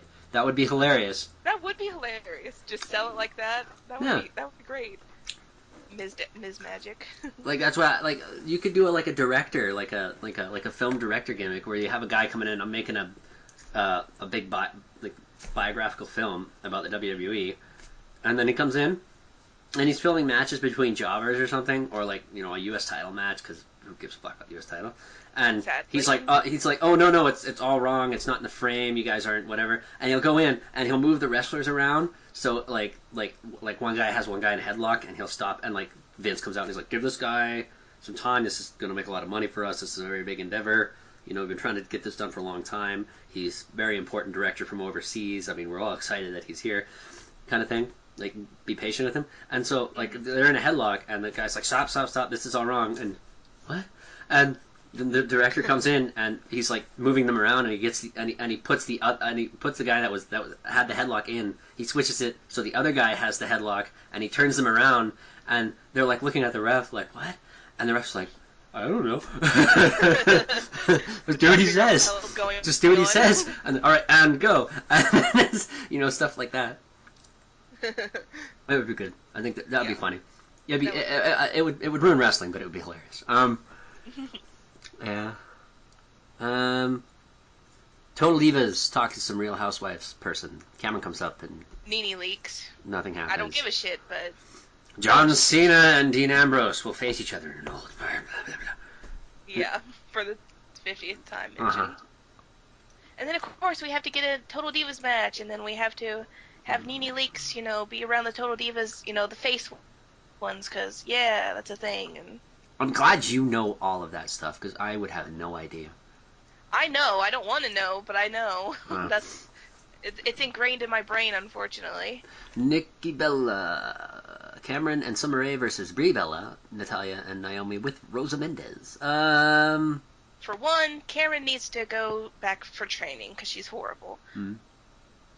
Two, She Rosa missed a fucking slap. I'm done. Moving on. Yeah. Moving on. That sucked. Yeah. Oh, she's horrible. That's what I'm saying.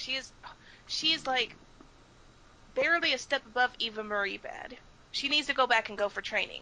Same with Rosa Mendez. She's not quite as bad as Cameron, but she's still pretty bad too. Go to NXT, please. Pretty much. The fact that Natalya is stuck with the Total Diva shit and the feuds makes me sad, because she's an amazing talent. They were brought in as window dressing for what was it? Funkadactyl or whatever the hell his name is. Brodus Clay. Brodus They were Clay. Funkadactyls. It was Yeah. Naomi and Cameron. Oh. Naomi at least is talented, and she's getting better. But Cameron, on they the were other brought hand, in to dance, and then they were made wrestlers, and then it's not working. Please, just cut it loose. Not with Cameron. With Naomi, she's gotten a lot better. I know, She on can Total actually- Divas, didn't one of them, like, they're on Total Divas, both of them still, aren't they? Yeah. Yeah. So, on an episode of Total Divas, apparently someone's boyfriend got pissy because someone yelled at her. I know. I guess. People were joking about bringing the boyfriend in as a wrestler. Yeah. I'm waiting for it myself. I wouldn't be surprised. Because he was a pretty big guy, so... Sheamus will Yeah. team with the Usos to take on The Miz, Gold, and Stardust this Friday on SmackDown. Why? Why is that a thing? Renee Young is backstage with John Cena. Cena says in moments he'll get the main event, or Hell in a Cell. He'll face Dean Ambrose in a match that has been trending all night. Oh, really? I hadn't heard. They're having a match? The WWE Universe leapt to their feet after Ambrose laid him out last week. Ambrose is a loose cannon. Hey there. I know what you... Brian Pillman.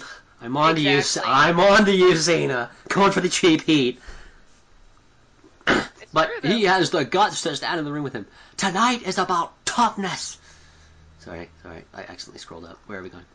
Tonight is about toughness, guts, and brains. The Authority thinks they'll rip each other to shreds, and what will happen to get a shot at Seth Rollins? Cena says, the brightest young star in the WWE is going one-on-one with the man who runs the place. And no one gave a shit. Yeah, runs the place. It's like, sadly enough.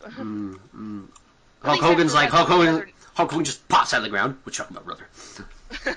At least after that, there was another great promo by Bray, which helped. cut About off Sister Abigail. Ooh, I wonder if they're going to bring in a diva to actually be Sister Abigail. That was the original plan, actually. The original plan was going to bring in, I don't know. You seen, what was it? Tough Enough, right? Did you see Tough Enough at all? I briefly kind of kind of like grazed over like the info of it, but I didn't pay too much attention. Yeah, they were originally going to bring in one of the people from that, one of the people who were in Tough Enough, Eva Lee, I think that's her name, something like that. Mm-hmm. She was in NXT and stuff for a while, and they were originally going to have her as Sister Abigail, and then they let her go, and that fell through. Ouch. Which, I mean, they might still bring in Sister Abigail. Honestly, I don't know if they should, because I think it kind of works better as an abstract kind of thing that Bray talks about and things like that. There's more of a mystique about it, more of a creep factor about it, I think, doing it that way than an actual person you could put a face to. But that's just my opinion. I mean, they might be able to bring in Sister Abigail and make it work. As long as it's not some corpse's head. I'm okay. I already saw my Friday the 13th movies for this year. I'm good. That would still be better than, other things they could do. Up next is a no-holds-barred contract on a pole match with John Cena versus Dean Ambrose. To see before we get to the match, by then, like the thing says, it's pretty much 11 by then. Mm-hmm. By the time they start, so you can expect what you're going to get from that with that little time left, which was a letdown. So a match happens. Before the match, Seth Rollins comes out. Yeah, him, Randy, and Kane both come out. Yeah, they come out, and what? Do they sit there or do they just stand there? They stand there. Alright. Pay-per-view match starting at 10:59 Eastern. Yeah. Okay. The bell sounds. Both men make a break for the pole. Fight.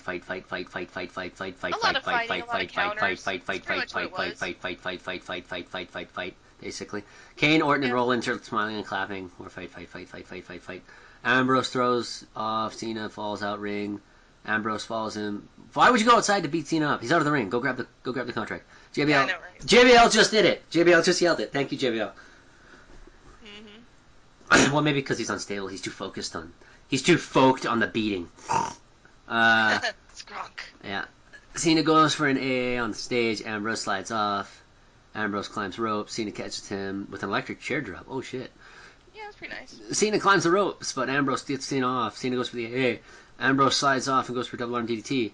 Countered into STF. Ambrose soon bites the hand to get out. Ooh, nice. Ambrose kicks him out. That's against the rules, though, but nice. Well, it's nice the results say double arm DDT because Cole, who's been in the wrestling business a long time now and should know moves by now, called the double arm DDT tried to call it Dirty Deeds. And it's like, dude, that's not Dirty Deeds. It's a double arm DDT. Yeah, they don't have a name for it yet.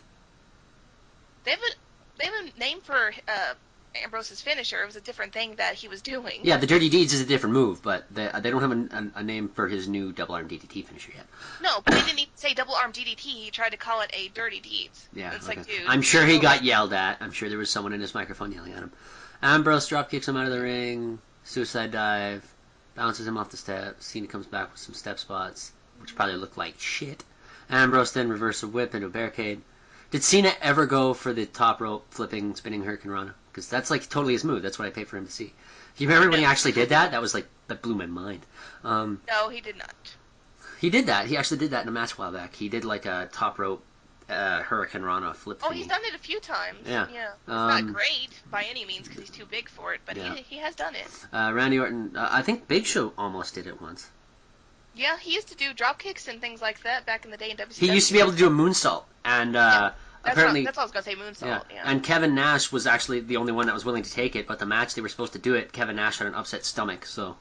Yeah. Yeah. But the fact that Big Show could do a moonsault, but yeah, besides the point. I really wish they would have had a video of that. Cena comes back with some step spots, Ambrose, but Cena. That would have been awesome if wow, WCW. You could have had the biggest cruiserweight as a gimmick. Like, he could have been not slow necessarily, but he could have just been like, I'm a cruiserweight, yeah. And he's clearly like 7 feet tall, 800 pounds or whatever, and he's wrestling cruiserweight matches or trying to. Right, and he tries to do the moves, but the cruiserweights just like collapse, and he gets pins and stuff.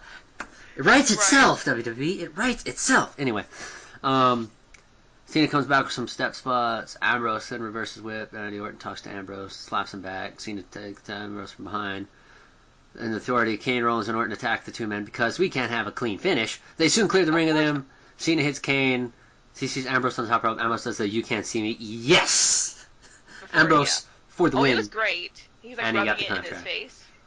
Which, I mean, it's great Ambrose won and taunting him like that, Mhm. but the fact that you have to have it on a pole match and have all the interference because they just refuse to let Cena, lose cleanly Yeah. boggles my fucking mind, and I hate it. Mhm. The fact that they had him lose clean to Brock is like an astonishment. No, the first time he didn't.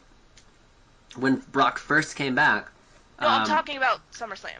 Yeah, but when Brock first came back, they didn't let him. They didn't let Brock win clean. I think what should have happened. Brock just eviscerates Cena, and then if you don't want Cena to like lose or I mean, you just have the ref stop the match because Cena's fucked. It's not a loss. It's just a match. It's like match is Right. ruled a no contest. No, I know that. I'm just saying at Right. SummerSlam, you Yeah. know, he demolished. And then you have Cena then you have Cena keep losing and having his shitty year go for that storyline, and then you have Lesnar just completely wreak havoc and who's gonna stop this man beast? Undertaker's like, "Grr," and then you have him beat Undertaker, and it's like, oh my god, it's gonna stop this man beast, and then whatever you do with that. Yeah. Basically, Dean Ambrose will face Seth Rollins in Hell in a Cell. John Cena will face Randy Orton. Rollins and Orton have a stare down with their opponents at Hell in a Cell. Yep. Awesome. That's how it ends. We get to see. Overall, At least we get to see Rollins, Ambrose. If it was, I swear to God, if it was Cena, Rollins, and Ambrose Orton, I would have just stopped watching wrestling altogether. This podcast would have ended before it began. I would have been very upset Mhm. because Ambrose deserves better. But the fact that, but the fact that Cena and Orton's probably going to be the main event is just like another slap in the face, which I don't appreciate at all. Mhm. Mhm. Because who the fuck would want to see them in the main event over the best feud in the main show right now? You wouldn't. This is It's like true. that's a good way to get people to leave early or just not care. You want people to stay and, be interested. You have Ambrose and Rollins at the end, and you hype it up because they're the best feud going in the main company. You don't just say, oh, hey, here's Cena and Orton for the 50 millionth time. Have at it. Mm-hmm, mm-hmm. Because what else are we gonna do? I don't know. Dolph Ziggler. He's just hanging out, doing nothing. Yeah, all the wrestlers they have, but no, we gotta have Cena and Orton again. Miz is pretty over. Yeah, there's no excuse. Or not Miz, Miz Dow. Miz Dow is Miz pretty Dow, over. yeah. I know what you mean. But there's plenty of wrestlers available. You don't have to do the same shit, Well, It's like they keep trying to throw it at the wall, expecting it to stick, and it just doesn't, and they keep trying. They could give a fuck about Sheamus again. Yeah, they could give a fuck about a lot of people that they have. They just don't utilize them. It's like they've forgotten how to manage more than one big talent What it is Vince wants one thing done, and Triple H is there like, do this, and Vince is like, all right, I'll give you, okay, you like Sheamus? Sheamus is this. That's your Sheamus, and this Dolph Ziggler guy, you're high on him. Well, he can go against Randy Orton. There we go. That'll work. And that's just what's happening. Is Triple H is trying to be like bro, for real right now, bro. Like seriously, Vince. And while on the same hand, I really don't want to see Triple H. Triple H needs to stop because all these people coming back or whatever, like Sting might come back, and it's like, oh yeah, because Sting is like, who would Sting fight? It's like, well, Undertaker, because fuck off. Well, but everyone's talking about like, oh well, he can fight Triple H, or everyone needs to feud with Triple H, or all these returning superstars need to feud with Triple H, and it's like, no, they don't. You can't really blame that all on Triple H, though. A lot of that really is Vince. Well, it's Vince is wanting to see big names against. I've never been high on Triple H. Triple H to me was always more of an upper mid Carter that got lucky. He was never a main eventer.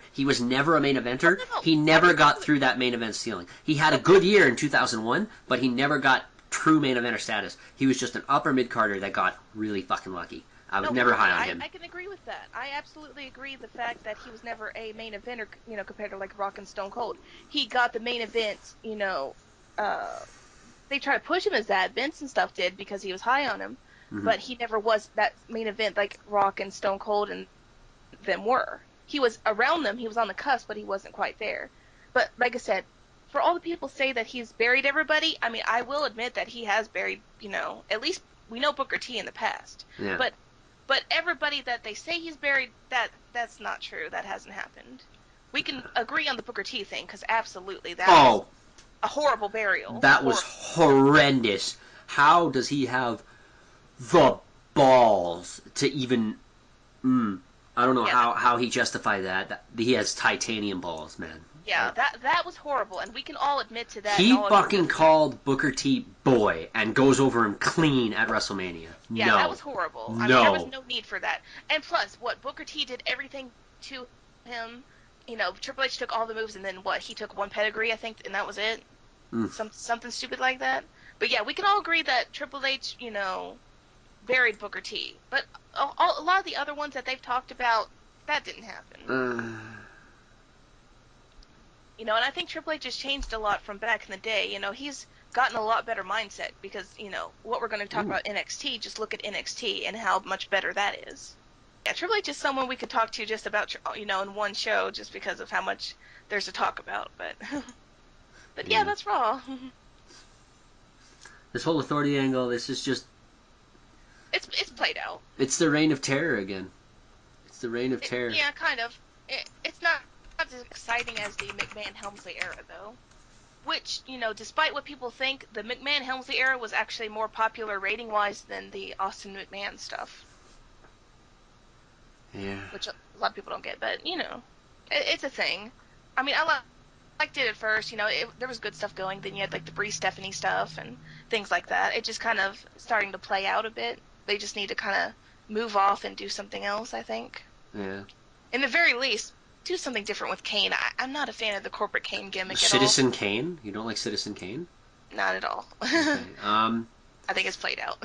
Okay, so we are now going to talk about The best show. the best show ever, NXT, because it's NXT and everybody should watch it. It's on WWE Network for $9.99. Worth the price alone. It is, really it is. Plus you get to watch all the good old pay-per-views and stuff. Yeah. WCW, man, uncensored. Yeah. ECW. You can watch Monday Night War, which is actually interesting. Yeah. Well, it's very WWE whitewashed, where WWE was the best thing ever and WCW sucked. But anyways, moving along, NXT. It starts out with actually really good announcing. I really like the announce team, and I'll say outright the announce team was good. I like hearing a female voice on the announce team. Yeah, especially one who actually knows the product and likes the product. Yeah. It's not just a pretty face or something they're just putting there. That is feminism, my friends. Mm-hmm. And I also, my God, wrestling on a wrestling show? What the fuck is this? Where I was so confused. The Authority wasn't cutting promos every 5 minutes. What's going on? Talking about John Cena and Ambrose in a Hell in a Cell. Oh no. There was some commercials there. Don't worry. There were some commercials for it. But no, it was really good. They were talking about the match. They were actually putting wrestlers over. They weren't just talking about $9.99 in the next pay-per-view. They were actually putting wrestlers over in the matches. Yeah. Definitely a It was breath of good. fresh air. I loved it. So announcing much better. basically, we start out with Baron Corbin versus Elias Samson, or For Elias as long as it landed. Samson. As long as it was. Yeah.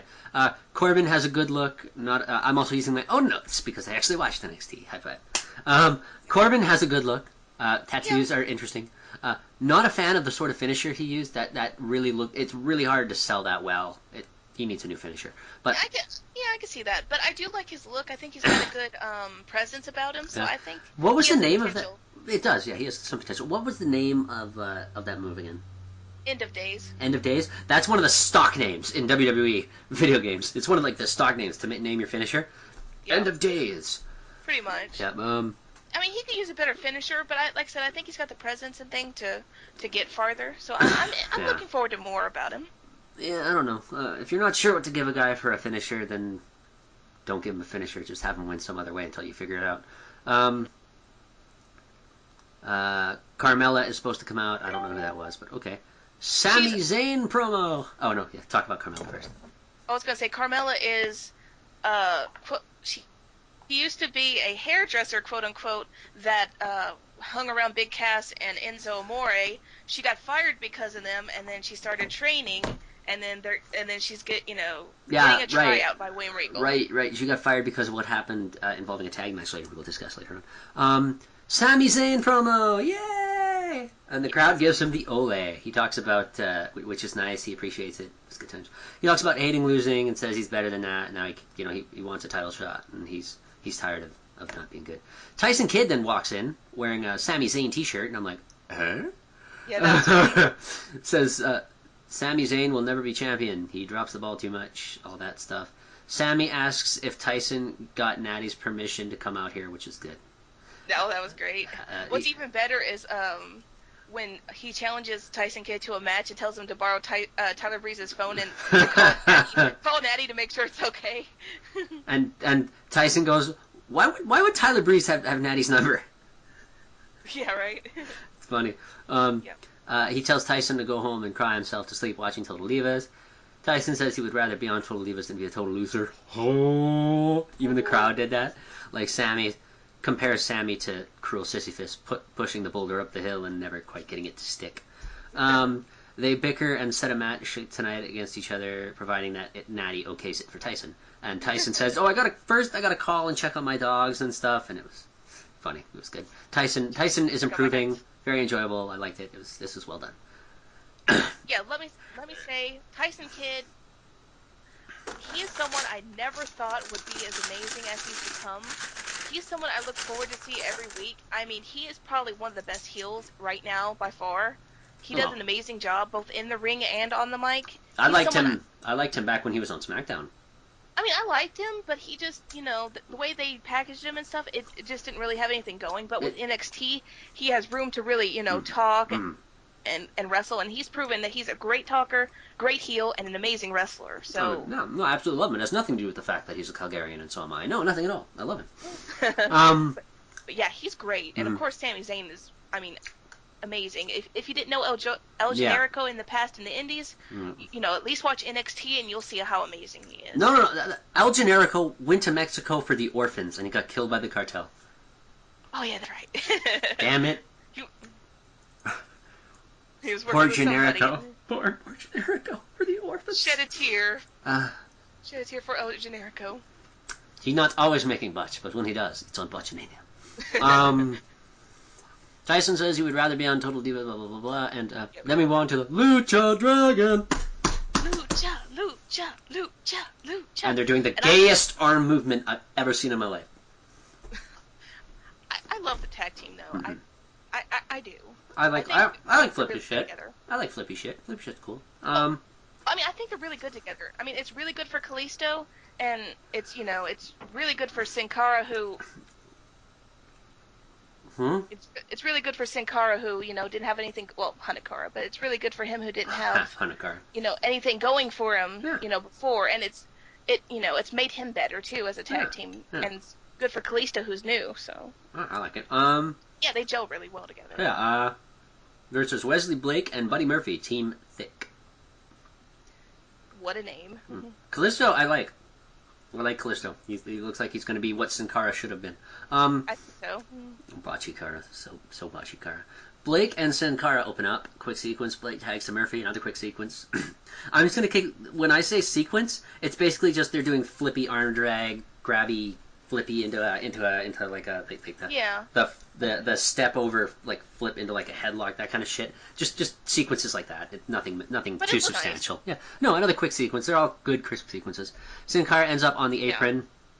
Yeah. He ends up on the apron, and, he ends up, I don't know what, he ends up outside on the outside apron, and he goes to jump over, and he catches a sleeper. He jumps in and the guy catches him and brings him into a sleeper hold, I guess. Blake tosses Sin Cara and starts working Sin Cara, tags between Murphy. So basically he tosses him around and him and Murphy tag back and forth and work him, and that goes on for a little while. Kalisto and eventually Murphy is fighting, Murphy and Cara are fighting, and then they end up tagging out to Kalisto and Blake. Kalisto clears the ring, tags Sin Cara back in, and then dives out of the ring into Murphy, I guess. Well, yeah, it was with a nice little move. Yeah, and I was like, why would he just tag out and then... Okay. Then Sin Cara wins it over Blake with a top rope sunset flip driver flippy thing, which is really nice. Yeah, it looked pretty cool. And then, really good match. I like that. It was pretty good. Yeah, like I said, I liked them as a tag team a lot. Very fast. It's very hard to keep track of some of these matches. They were very fast, very crisp, very good working. Breeze versus Raleigh. We get a little replay of that. Mojo Rawley and Tyler Breeze. Breeze wins the match with an armbar. injuring Raleigh, who was actually Jericho approves. yeah, injuring Raleigh. I really wish I remember what move he said it was, but he I guess legitimately re-injured his shoulder in that match, and I'm surprised they let him work the armbar, and Surprise. it's good to see a show that puts wrestling over and lets an armbar be the move that injures someone. I dig that. I like that. It doesn't have to be the super big finisher move of doom, you know? It's like, oh my god, it's the triple flipping 1080 pile slam. Yeah, I'm sad that, you know, he's injured. I don't wish injury on anybody, but I can't get into Raleigh's character at all. I've tried. Yeah. He just doesn't really have any, you know, like when he was talking later in the show, he doesn't really have any good, you know, presence about him. Yeah, or good talking. My note here. Upset. Yeah, he doesn't seem like anything special. His moveset, I like his name though. Mojo Rawley is awesome. The name's cool. Yeah. He doesn't have anything really good going for him. Yeah, actually, my note for that is Mojo Rawley cuts a pretty stock promo about coming back from injury. Moving right along. Pretty much. He's gonna come back and be better than ever, and he's gonna kill Tyler Breeze. Blah blah blah. Tyler Breeze looks like a fucking star. My God, he looks awesome. He does. I've really come around to really like Tyler Breeze. I mean, he's got that great heel, you know, thing going, and he's, you know, great in the ring. Becky Lynch versus Charlotte. The only time this is my first time actually watching NXT, and the only time I kind of sort of in and out, I watch bits and pieces, but it's the first time I watched beginning to end. Becky Lynch, last time I saw her was in the big neon green Irish stereotype gear, doing fucking dances, and I'm so Irish. Yeah. This time you know, she just sort of kilt gear, and she has these weird flaps on the back of her. Well, it's top. a lot better. They're kind guess. of like repackaging her to be kind of like the next like a Lita or something, which is pretty nice. Yeah, She's got a cool gimmick going on. Please don't break your neck like 6 times like Lita did. Then Charlotte comes out, and my God, she looks like $1 million. She looks like an all-star. She looks too big to be here. She is $100, man. She opens with the match opens with a "We Want Becky" chant and a quick arm drag sequence into an arm bar by Becky. After a long rest spot, another sequence. Arm drags and arm bars were pretty popular tonight. Another sequence of arm drags, and Charlotte hits a backbreaker, giving her momentum. Charlotte hits a figure 4 headlock thingy and bangs Becky's head into the mat, which looked really interesting. Oh yeah, that looked like it stung. Looked like it probably stiffened up the neck a little bit. Becky arches it into a pin, breaks the hold. They work each other, hit a double clothesline. Lynch starts putting the boots to her. Lots of pin attempts. It just got so fast. I was like, pin attempts. Yeah, it was pretty nice. Yeah, Charlotte hits a neck breaker, and then the natural selection, which is basically some Overcastle looking deal. I still prefer the old name for it. Which was? Bow Down to the Queen. Nice. It fits her and her mindset and her name and everything else better. The natural selection is also one of the stock names from WWE games. For the win, both of them look phenomenal. So refreshing to see wrestling between women. It's okay, and good at that. It was better than any Divas match I've seen in quite some time. Oh, absolutely. Like I said, you know, if you haven't seen before, like the pay-per-views, like Charlotte and Natalya was probably one of the best matches I've seen in a long time. I mean, you know, diva or you know, male wrestler wise. Yeah. Stellar. She looks amazing. She looks like $1 million. Oh, she does. She does. She's definitely got the flare genes more than, you know, her brothers did. Poor Reed. Yeah, that was sad. May he rest in peace. Apparently he was better than David, but he had injuries that held him down. Yeah. And then, you know, that terrible case of death. Yeah. No, she looks like she's too big to be here. She looks like she could walk out on Raw, beat AJ down, win the Divas title, and I'd be okay with it. She looks the part. She has the talent. She's going to move up soon. She's going to move up soon. Yeah, I could definitely see that soon because she's got, you know, the charisma and, you know, the moves, you know, to definitely come up really soon and, you know, prove why she deserves, you know, to be in that spot. Exactly. Then we get a replay of Hideo Itami Kenta. Thank you, Jesus. Thank you, Jesus. Kenta. And Funaki. Yeah, the fact that Kenta's in NXT is like mind blowing. It's amazing. Kenta, Virgil Devitt, Kevin Steen Erico. Yeah. Kill we haven't Steen got Kill. Steen or Devitt yet, but soon, and that's going to be amazing. No, Devitt came out. He helped Hideo Itami. There was a tag team match or something. No, that hasn't happened yet. Oh, that was filmed. Yeah. They film it a little at a time. It hasn't happened yet. Okay, yeah. Spoilers. We'll talk about that later. Yeah. Replay. Okay, and SmackDown #1 announcer, Hideo Itami's wrestling teacher. Yeah, Right, well, it's more Funaki. like Good times. trying to teach him WWE and English. Yeah. Like Funaki had anything to do with Kenta's development, please. Good to see SmackDown's #1 announcer back though. Yeah, I haven't seen him in a long time. Yeah, they get the crap kicked out of them by Ascension, and then the Ascension cut a really shitty promo. Yeah, it could have been better. Where a low point of the night was their promo. And then It's sad because I like them a lot. yep, Enzo Amore and Colin Cassidy versus the Legionnaires, Sylvester Lefort and Marcus Louis. Marcus Louis. Louis. And Louis. the girl on the announce team spoke French, and I was like, Renee Young. yeah, she's awesome. I love Renee Young. Yeah, I mean, I like Enzo and Cass. They're not exactly like the best wrestlers, but I love the charisma and the stuff like that they have. They really get the crowd going. So I like that about them. Marcus, yeah. So Enzo and Colin enter with the promo rappy, like kind of like R-Truth's like, what's up? Kind of enter with like,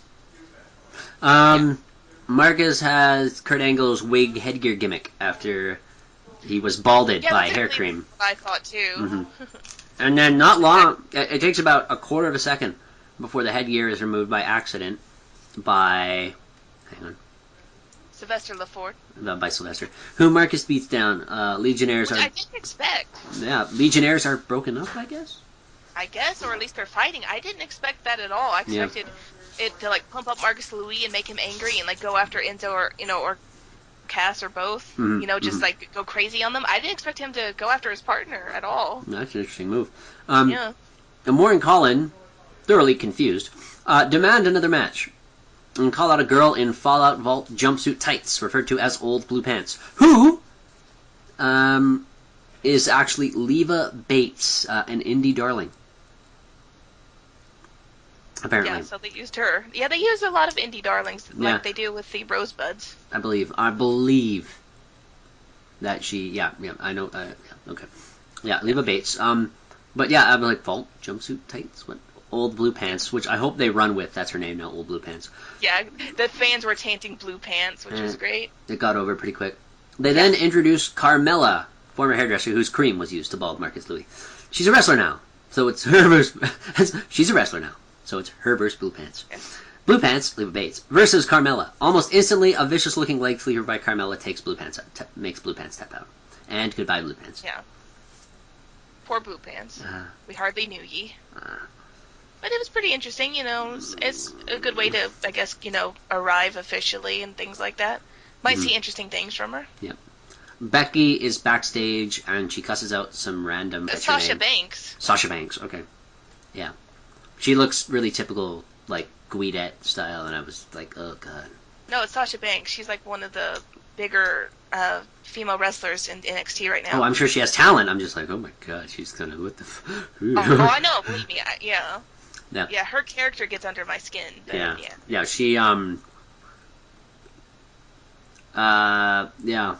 she, she gets yelled at about something she did to Bayley. And I like Bayley. I'm sad she wasn't here, because I've seen bits of her. She seems fun. Yeah, she is. Yeah. She'll be on next week, though. Good. I think, is she going to fight Sasha Banks?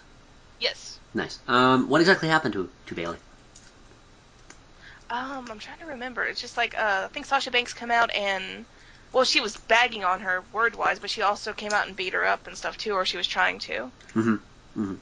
So there was that whole thing going on. Okay.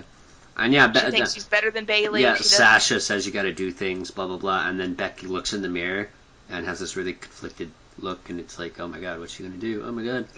Makes you wonder, is she gonna go heel, heel turn? This quick? Adrian Neville has an interview. Kind of average. The interview says, but he made good points. It was just kind of average as interviews go. The interviewer says he was facing Titus O'Neil in a title match next week. Why is Titus O'Neil, of all people, getting a title match? Titus O'Neil is horrible. That's why he's in NXT, because he's horrible, and at least someone else thinks he's horrible. Yeah. Neville, on the other hand, is amazing, so the fact that he has to be paired with someone shitty like that is pretty sad. The man that gravity forgot. I like that. Adrian expresses frustration with main roster And really superstars. did. Yeah. Frustration with main roster superstars attempting to come into NXT and take his title. Says he will leave next week as NXT champion. Sami Zayn is ooh, wow. We're right to the main event. Yep. Not enough It isn't NXT. a long show. Not It's enough not long NXT. enough. There's not enough NXT. Sami No, it needs at Zayn least a half versus hour. yeah, Sami Zayn versus Tyson Kidd. Apparently, Sami Zayn can't win the big one. This is his chance to get some momentum going. Two Canadians, Tyson from Calgary and Sami from Montreal. Tyson's still wearing the Sami Zayn T-shirt for some reason. So Well, it's because he used it later to taunt him with it. yeah, I guess. They lock up. Quick sequence. Sami hits Tyson with someone's entrance jacket. I didn't catch whose that was. It was Tyson's. Okay. Because Tyson earlier hit him with the shirt he was wearing. Oh, okay, gotcha. That match was great. I knew it was going to be Yeah. just because of how great a It tone was they were. started off kind of slow, but it ended up pretty good. Yeah, they really picked it up, and it really, got, great. Yeah. Announcers bring up Natty. I forget what exactly they said now, but they brought up Natty, and I guess it was funny because I wrote it down. Yeah. Something about did Tyson call Natty or something like that? I guess. But yeah, it's funny that's good announcing right there. That's how you push it. Very Much better announcing on NXT than the main show by far. Yeah, very slow match so far, mostly standing and circling. Sami has some arm drags for Tyson. As I said, arm drags, very popular. Tyson rolls out, Sami goes to dive out. Tyson moves and Sami manages to backflip back into the ring to a big pop. That was really, he went to jump and then he hit the top rope and he, used the momentum to flip back into the ring and that got a big pop. It was awesome. And he's just, on one knee and he's just taunting him, with it. It was really nice. Sami's awesome, but they're never going to push him. I want to think that they will. Yeah. He's too good not to. If they didn't push Evan Bourne. Sami opens the ropes. You can't compare Evan Bourne to Sami Zayn. I guess you can't. Sami cuts the better promos. He's hands and everything above Evan Bourne was. He is. Sami opens the ropes to let Tyson in. Tyson almost goes for it, but instead goes up the ramp. Sami slides out to chase Tyson, who runs to the other side of the ring and tries to slide in. Sami grabs his foot. Tyson kicks him off, and Tyson stands on the apron. And Sami recovers and he turns back to try and grab Tyson again, and Tyson just boots him in the face. Ow! He smacks the shit out of him. Check the vitals. Damn. Check the vitals on that. Seriously. He Ow. smacked the fuck out of him. Hell of a If kick. he didn't piss himself a little bit, wow. Sami is rolled into the ring during the break and worked with more kicks, some vicious kicks on the replays. Sleeper, rest spot, Sami, because goddamn, give Sami a minute. Sami gets out, but it's brought back down into another sleeper rest spot. Sami works out of this one, another sequence. Sami goes for a haluva kick, whatever they call that. It's hell of a kick, but they say haluva because I guess they don't want to say hell of a. It's hell of a kick. Yeah, it looks like something that a bigger wrestler should use. I don't like it on him. Matter of opinion, I guess. I think it's pretty cool, No, but personally, I see what you mean. Personally, I think the only move Sami should ever do as a finisher is the Brand Buster. I don't want to scream that loud. My voice is Yeah. tender, but yes, basically the Brain Buster. That's the proper way to say it, by the way. But that should be his move. But I understand why they're not doing it because you do that wrong. Done well. Tyson gets out of the way. Sami goes off the top rope. He gets out of the way. Sami gets on the side rope, jumps off, hits Tyson. Another sequence and a blue thunderbomb out of nowhere. I was impressed. Oh yeah, it was killer. Yeah. That was really impressive. Somehow there's a kick out. Tyson hits a neckbreaker kick out. Tyson goes for a sharpshooter. Sami reverses. Tyson tries it again and gets it. Sami gets to the ropes. Very good. No, that sequence though. Before Yeah. you even get to that sequence into that sharpshooter was really great because it Oh, was yeah. going for the sharpshooter right away, turn around, no sharpshooter, no right away, right after that, back into the sharpshooter, bam, bam, bam, bam, reversal, Yeah, it was that nice. quick. It was nice. It was very nice. It was good. Very crisp. Tyson tries to guillotine Sami gets to the ropes and he's hanging on the ropes. He's over the bottom rope. Tyson tries to guillotine Sam. He tries to jump over and leg drop him against the rope, guillotine him on the ropes and Sami moves. Tyson At the hits last second, too. Tyson hits the apron really hard, like Yeah. He ow. hurt bad. That's you're gonna feel that in the morning. Oh, yeah. And he rolls back into the ring. Sammy just gets to his feet at this point. Tyson charges. Sammy exploder suplexes him into the turnbuckle and moves to the opposite corner, calling for the hell of a kick, which he hits and gets the 3. And best match ever seen. It was certainly an amazing match. That's the kind of matches that make you, know why NXT is the better product right now. Yeah, it's good. You get that quality. And I like that they gave it the time at the expense of other matches. I mean, 10 seconds for old blue pants there. Well, that actually made sense in context, though, Yeah. Same thing with Baron Corbin. That's the thing about NXT I like. Even though they don't have a lot of time, with the little bit that everybody gets, generally, pretty much all the time, everybody gets time to really sell a good match or good promo. Even with little time, it still feels like they have a lot of time. They have about an hour, but usually they'll go under an hour, 50 minutes or whatever. They do more with that than Raw can do in 3 hours. So 3 hours, and that speaks volumes. Like I said, that speaks volumes about who's running NXT versus the main product and the differences. Because you're getting that quality overall. I think Vince needs to take a step back and just be like the idea dude. Or like maybe you can give him like I mean obviously if Vince says that's a stupid fucking idea, you take that into account. But at the same point, like he needs to step back. Right? He does, because he's really behind the times on a lot of things. Him and Dunn both. And that's the problem. Oh, Dunn. What about Hayes? Hayes, I don't think has as much input as, when it comes to stuff that we've been seeing as much as Dunn does, along with Vince. Is Dunn the video guy? He's the head writer. Who's the he's. That's the thing. That's how Russo worked. Is you had him give an idea and then you went, okay, no, back in the cage. We'll work Pretty this much. out. Yeah, Russo was good when he had a filter. Yeah. Yeah, he would spit out he'd say something like, what about, I'm trying to think of something stupid Russo did. It's so much to choose. I wouldn't be surprised. I can't remember. He might have came up with the kennel from hell. I don't remember. Yeah. So basically they'll come up with what if we just put him in a dog kennel kind of match? What if we do that? Yeah. And there's okay, well, we can work with that. What we can do is we can have, instead of a dog kennel, it'll be a Hell in a Cell, but we'll have dogs around the ring, and that's how they fixed it, as opposed to being a complete shit in a really stupid tiny cage. They said we'll do this, but it was still bad, but not as bad as it would have been. Oh, geez, it would have been in a dog kennel, a match in a dog kennel. Oh, he would have tried. Oh God, I'm sure he did. But yeah, overall NXT very, very good. Raw this week pretty good overall. Yeah, decent wrestling at the moment. And SmackDown, ha ha ha ha ha. SmackDown we don't even talk about anymore, which is sad because back in the day SmackDown was the better show by far. Oh yeah, that's good. You had the SmackDown 6 and you were great. It was good times. Then ECW happened and diluted the talent pool even further. No, I think it wasn't even the talent pool as much as just bad booking. That's the problem with SmackDown too, is either the booking or it's the chimed in audience stuff that they have too, which just really gets you out of it.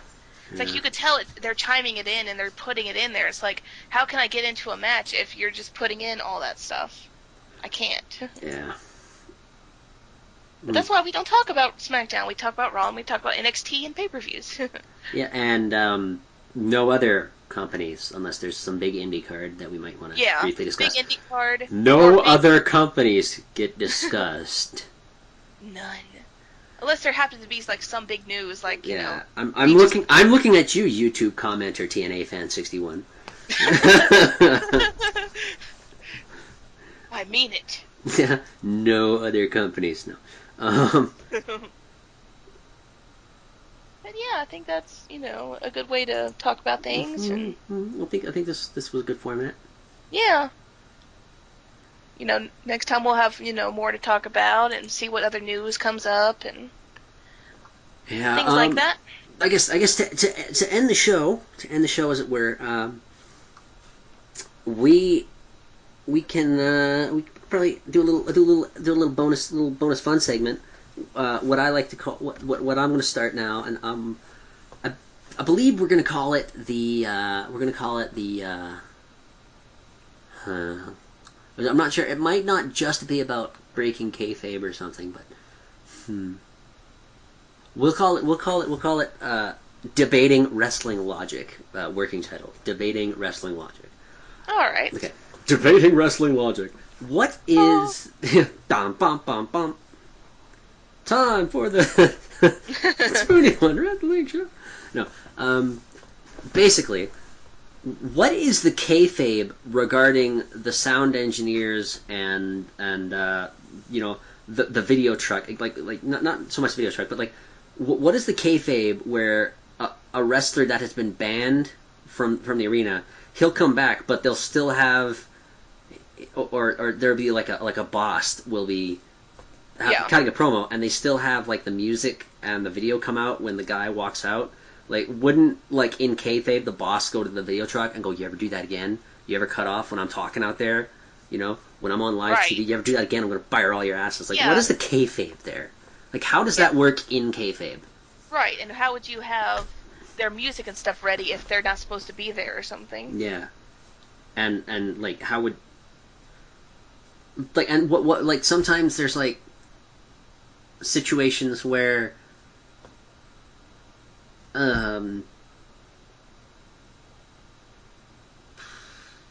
just hard to explain. Like, how does that work exactly? Like, I don't. Yeah, I'm not really sure on that. I mean, I don't get some of the logic sometimes behind that, because, you know, just common sense wise, you would think that, you know, stuff like that you know, shouldn't be allowed to happen in kayfabe. No. Or keep happening. But then you have things like DX where they break into the video truck and they're like drawing penises all over Vince, and they're changing the lights and the voice pitch and stuff. Which was funny, but it's like. Yeah. And then who is the guy that's running the production truck? What's his name? Because he needs to stop shaking the fucking camera. I'm not sure. I don't remember. I just know. Whoever that is, my God, make him stop. Yeah, that guy. They need someone else to handle the cameras, because he's done. He's toast. Yeah. I mean, overall, it's still not as bad as some. At least WWE overall has much better cameramen than like WCW had. Yeah. WCW had good product a lot of the time. I mean, mind you, there was bad product too, but they didn't have, you know, cameramen for wrestling. They had just cameramen, so they didn't understand how to, you know, sometimes to pan different moves or different situations that were going on, you know. Yeah.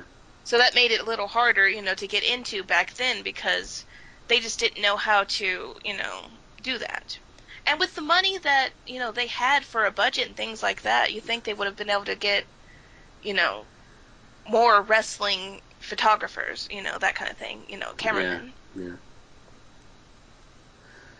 That's true. And WCW had the better, like, they had more money, and, like, it was like a movie guy that owned it, right? So they had they had potential for better production values, but it Ted Turner, yeah, he was like TV mogul. He owned like a lot of different TV stations and Atlanta Braves, I think, and a lot of other shit. Yeah, go Braves. No, Cheap Heat.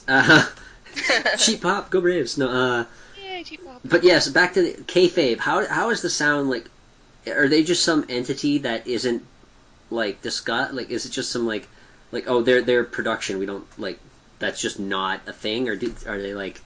It's generally they like just kind of do their job, and they're just like is it just like he just came by and made us put it in, man? Like pretty much. I mean, generally or are they just acknowledge, like is it just sort of like a thing where they just sit there and it's just like, put this on, okay, boop. Pretty much. I mean, that's generally in kayfabe how they acknowledge it. They don't really mention the sound or video guys much unless you know certain things come up and they put them into it, you know, like how you had like DX go to the sound thing and that kind of thing.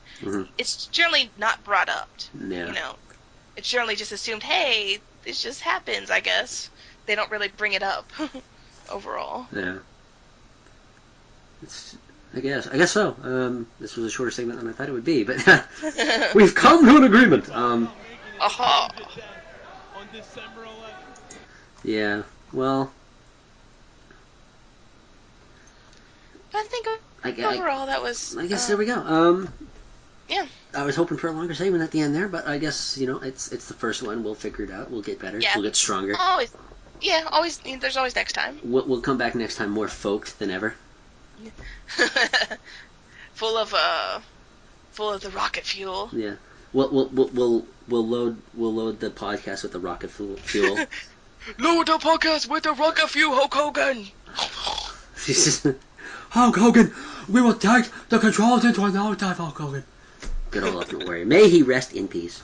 Yeah. Actually, Soon. we could talk about the wrestling video game. We could. The DLC for it is like melting my brain right now. Some of it is retarded, some of it is amazing. Yeah, I mean, the only problem I have with a lot of it is it's exclusive to PS4 and, Xbox One, which I get what they're doing, but I also don't get it, because, there's still new systems, and you still need to cater to the people who are going to be holding on to their older systems, PS3 and Xbox 360. Well, that's what I said. I need to buy it. You need to get the PS4. You need to get the PS4 because that's where NXT mode is. You need NXT mode. Which sucks that they would put it just on that one system because it sounds amazing. So here we go. Yeah. Here we go. The DLC was announced for the WWE 2K15 game. Well, obviously there's the accelerator which you can buy to unlock everything if you're, someone that works for a living. Apparently it's going to be $1.99 for some reason. Well, whatever.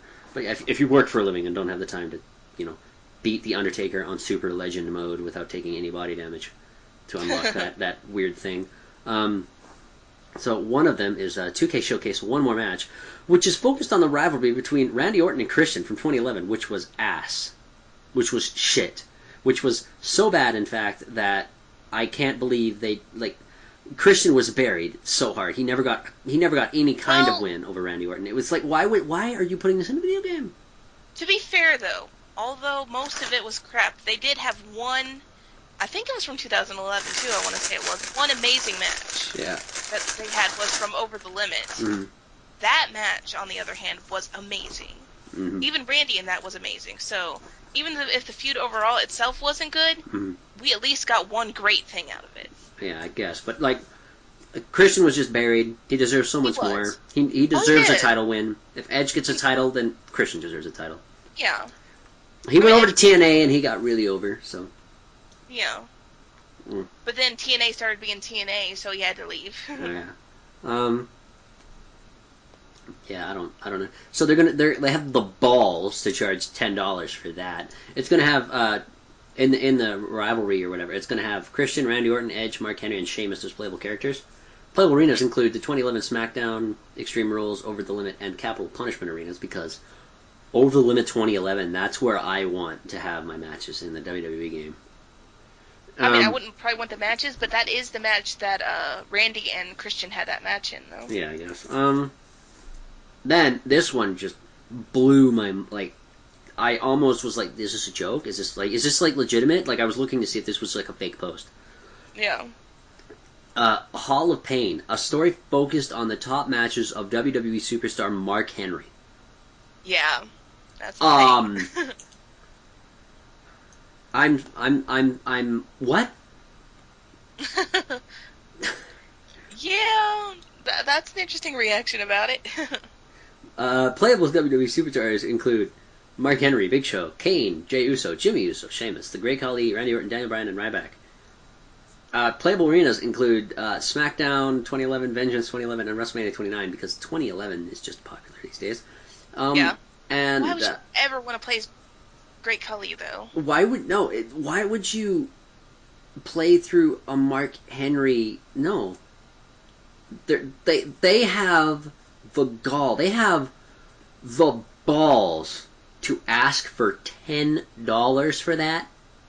$10 for a Mark Henry storyline. No. Mark Henry has never done anything worthwhile. He's been dependable. He's had a few good matches, but he has never been anything worth watching. He has never sold the show for anyone. Well, I'll disagree a bit on the never done anything. His heel bit that he did with, with Cena, that was good. Huh? He was heel for a while, and, he really sold it, against Cena, and that was really good. The promo he had pretending he was going to retire, I mean, he had everybody in tears because everybody legit thought he was going to retire, you know. I must have and missed then it. you missed it. It was amazing, Hmm. amazing from Henry. I'm not even kidding. Like, you need to go back and find it and watch it because that is how you heal. I mean, That is how to that's- heal. that is how you heal. How to heal with Mark Henry. Yes, pretty much. Like I said, it was amazing. I still don't think it's worth $10. I'm sorry. I mean, the rest of that stuff probably not. But I'm saying that bit though, definitely. So he's had one decent storyline, and I mean let's be real here. His biggest gimmick, what he's known for, is sweet and sexual chocolate, and he fucked Mae Young and she gave birth to a hand. Yeah, I mean, that is a thing. Like that's what he's known for. Like, I'm sorry, that is the stench on his record. I mean, that's not his fault, but it is what happened. Yeah. I don't see $10 of value. This is Like a I said, joke. I agree with that. Like I said, I was just disagreeing about Henry not ever having anything good going on. But $10 for that, I probably wouldn't spend it on now. It would have to be something really, really impressive. I don't even think like if there was, I don't know, if there was no. Meeting Mark Henry, I don't really want to meet Mark Henry. A ticket to a WWE event and a backstage greet with Mark Henry kind of thing, if that was involved, like if there was a chance to win that, I don't think I'd be interested. I'm sorry, no. Now, finally, something good. The Path of the Warrior showcase focused on the career of WWE Hall of Famer and legitimately worth my $10 superstar Ultimate Warrior. Playable WWE Hall of Famers also include Ultimate Warrior, Hulk Hogan, Andre the Giant, Sergeant Slaughter, WWE Legends, who I guess not yet in the Hall of Fame, Honky Tonk Man, Rick Rude, Macho King, and Colonel Mustafa, and WWE superstars Mark Henry, whoops, wrong, Undertaker and Hunter Hearst Helmsley. Access to WWE Hall of Fame ring announcer Howard Finkel and WWE managers Jimmy Hart, Bobby Heenan, Paul Bearer, Sherry, Sid Justice, and General Adnan. Playable arenas include WrestleMania 6, 7, 10, 12, SummerSlam 98, 88, 1990, 91, Saturday night's main event 24, and Madison Square Garden. That is worth my $10. There we go. That is certainly worth $10. There's no doubt about that one. These other two are just why. Trying to appeal to different audiences, I guess. But the Warrior one definitely is worth all that money. All the monies. WCW pack also is going to be superstars Fit Finlay, Funley, Right. Lord Steven Regal. You're damn right. Yeah. Bam Bam Bigelow, may he rest in peace. Diamond Dallas Page and Lex Luger. Ooh, someone's talking to Lex Luger again. He hasn't been in a WWE game in a very long while. Ooh. No, but he did appear on. He has appeared on Monday Night War though. Yeah, that's good. It's good to see Luger again. As you know, obviously he's mixed, and a lot of people said he was shit, and I was okay with him. He was unoffensive to me. It wasn't the wrestling style that I had a problem with. It was his personality.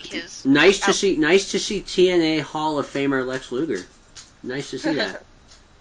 Well, it's nice to see him nowadays. Oh no! It wasn't Lex Luger. He inducted Sting. That's what it was. Yeah, it seems to be. It's nice to see him not be such an asshole anymore like he used to be. Yeah. He had such an ego back in the day. That was what I had a problem with. Although I will never forget him for killing Miss Elizabeth. Yeah. Well, I mean, he was. Yeah, there was some shady shit there that.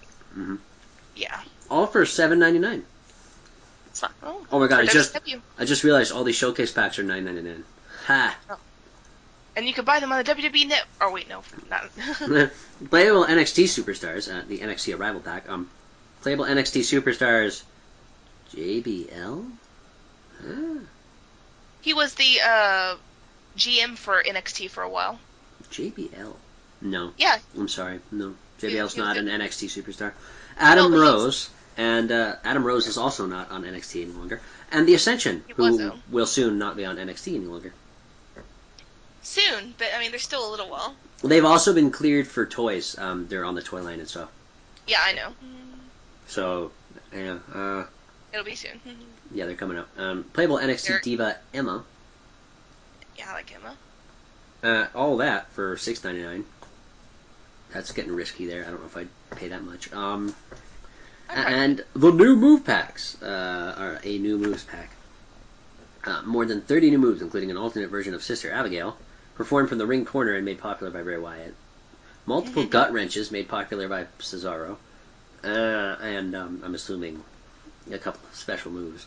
The new moves pack will be available for $4. For how many? $4 for 30 moves. That's not bad.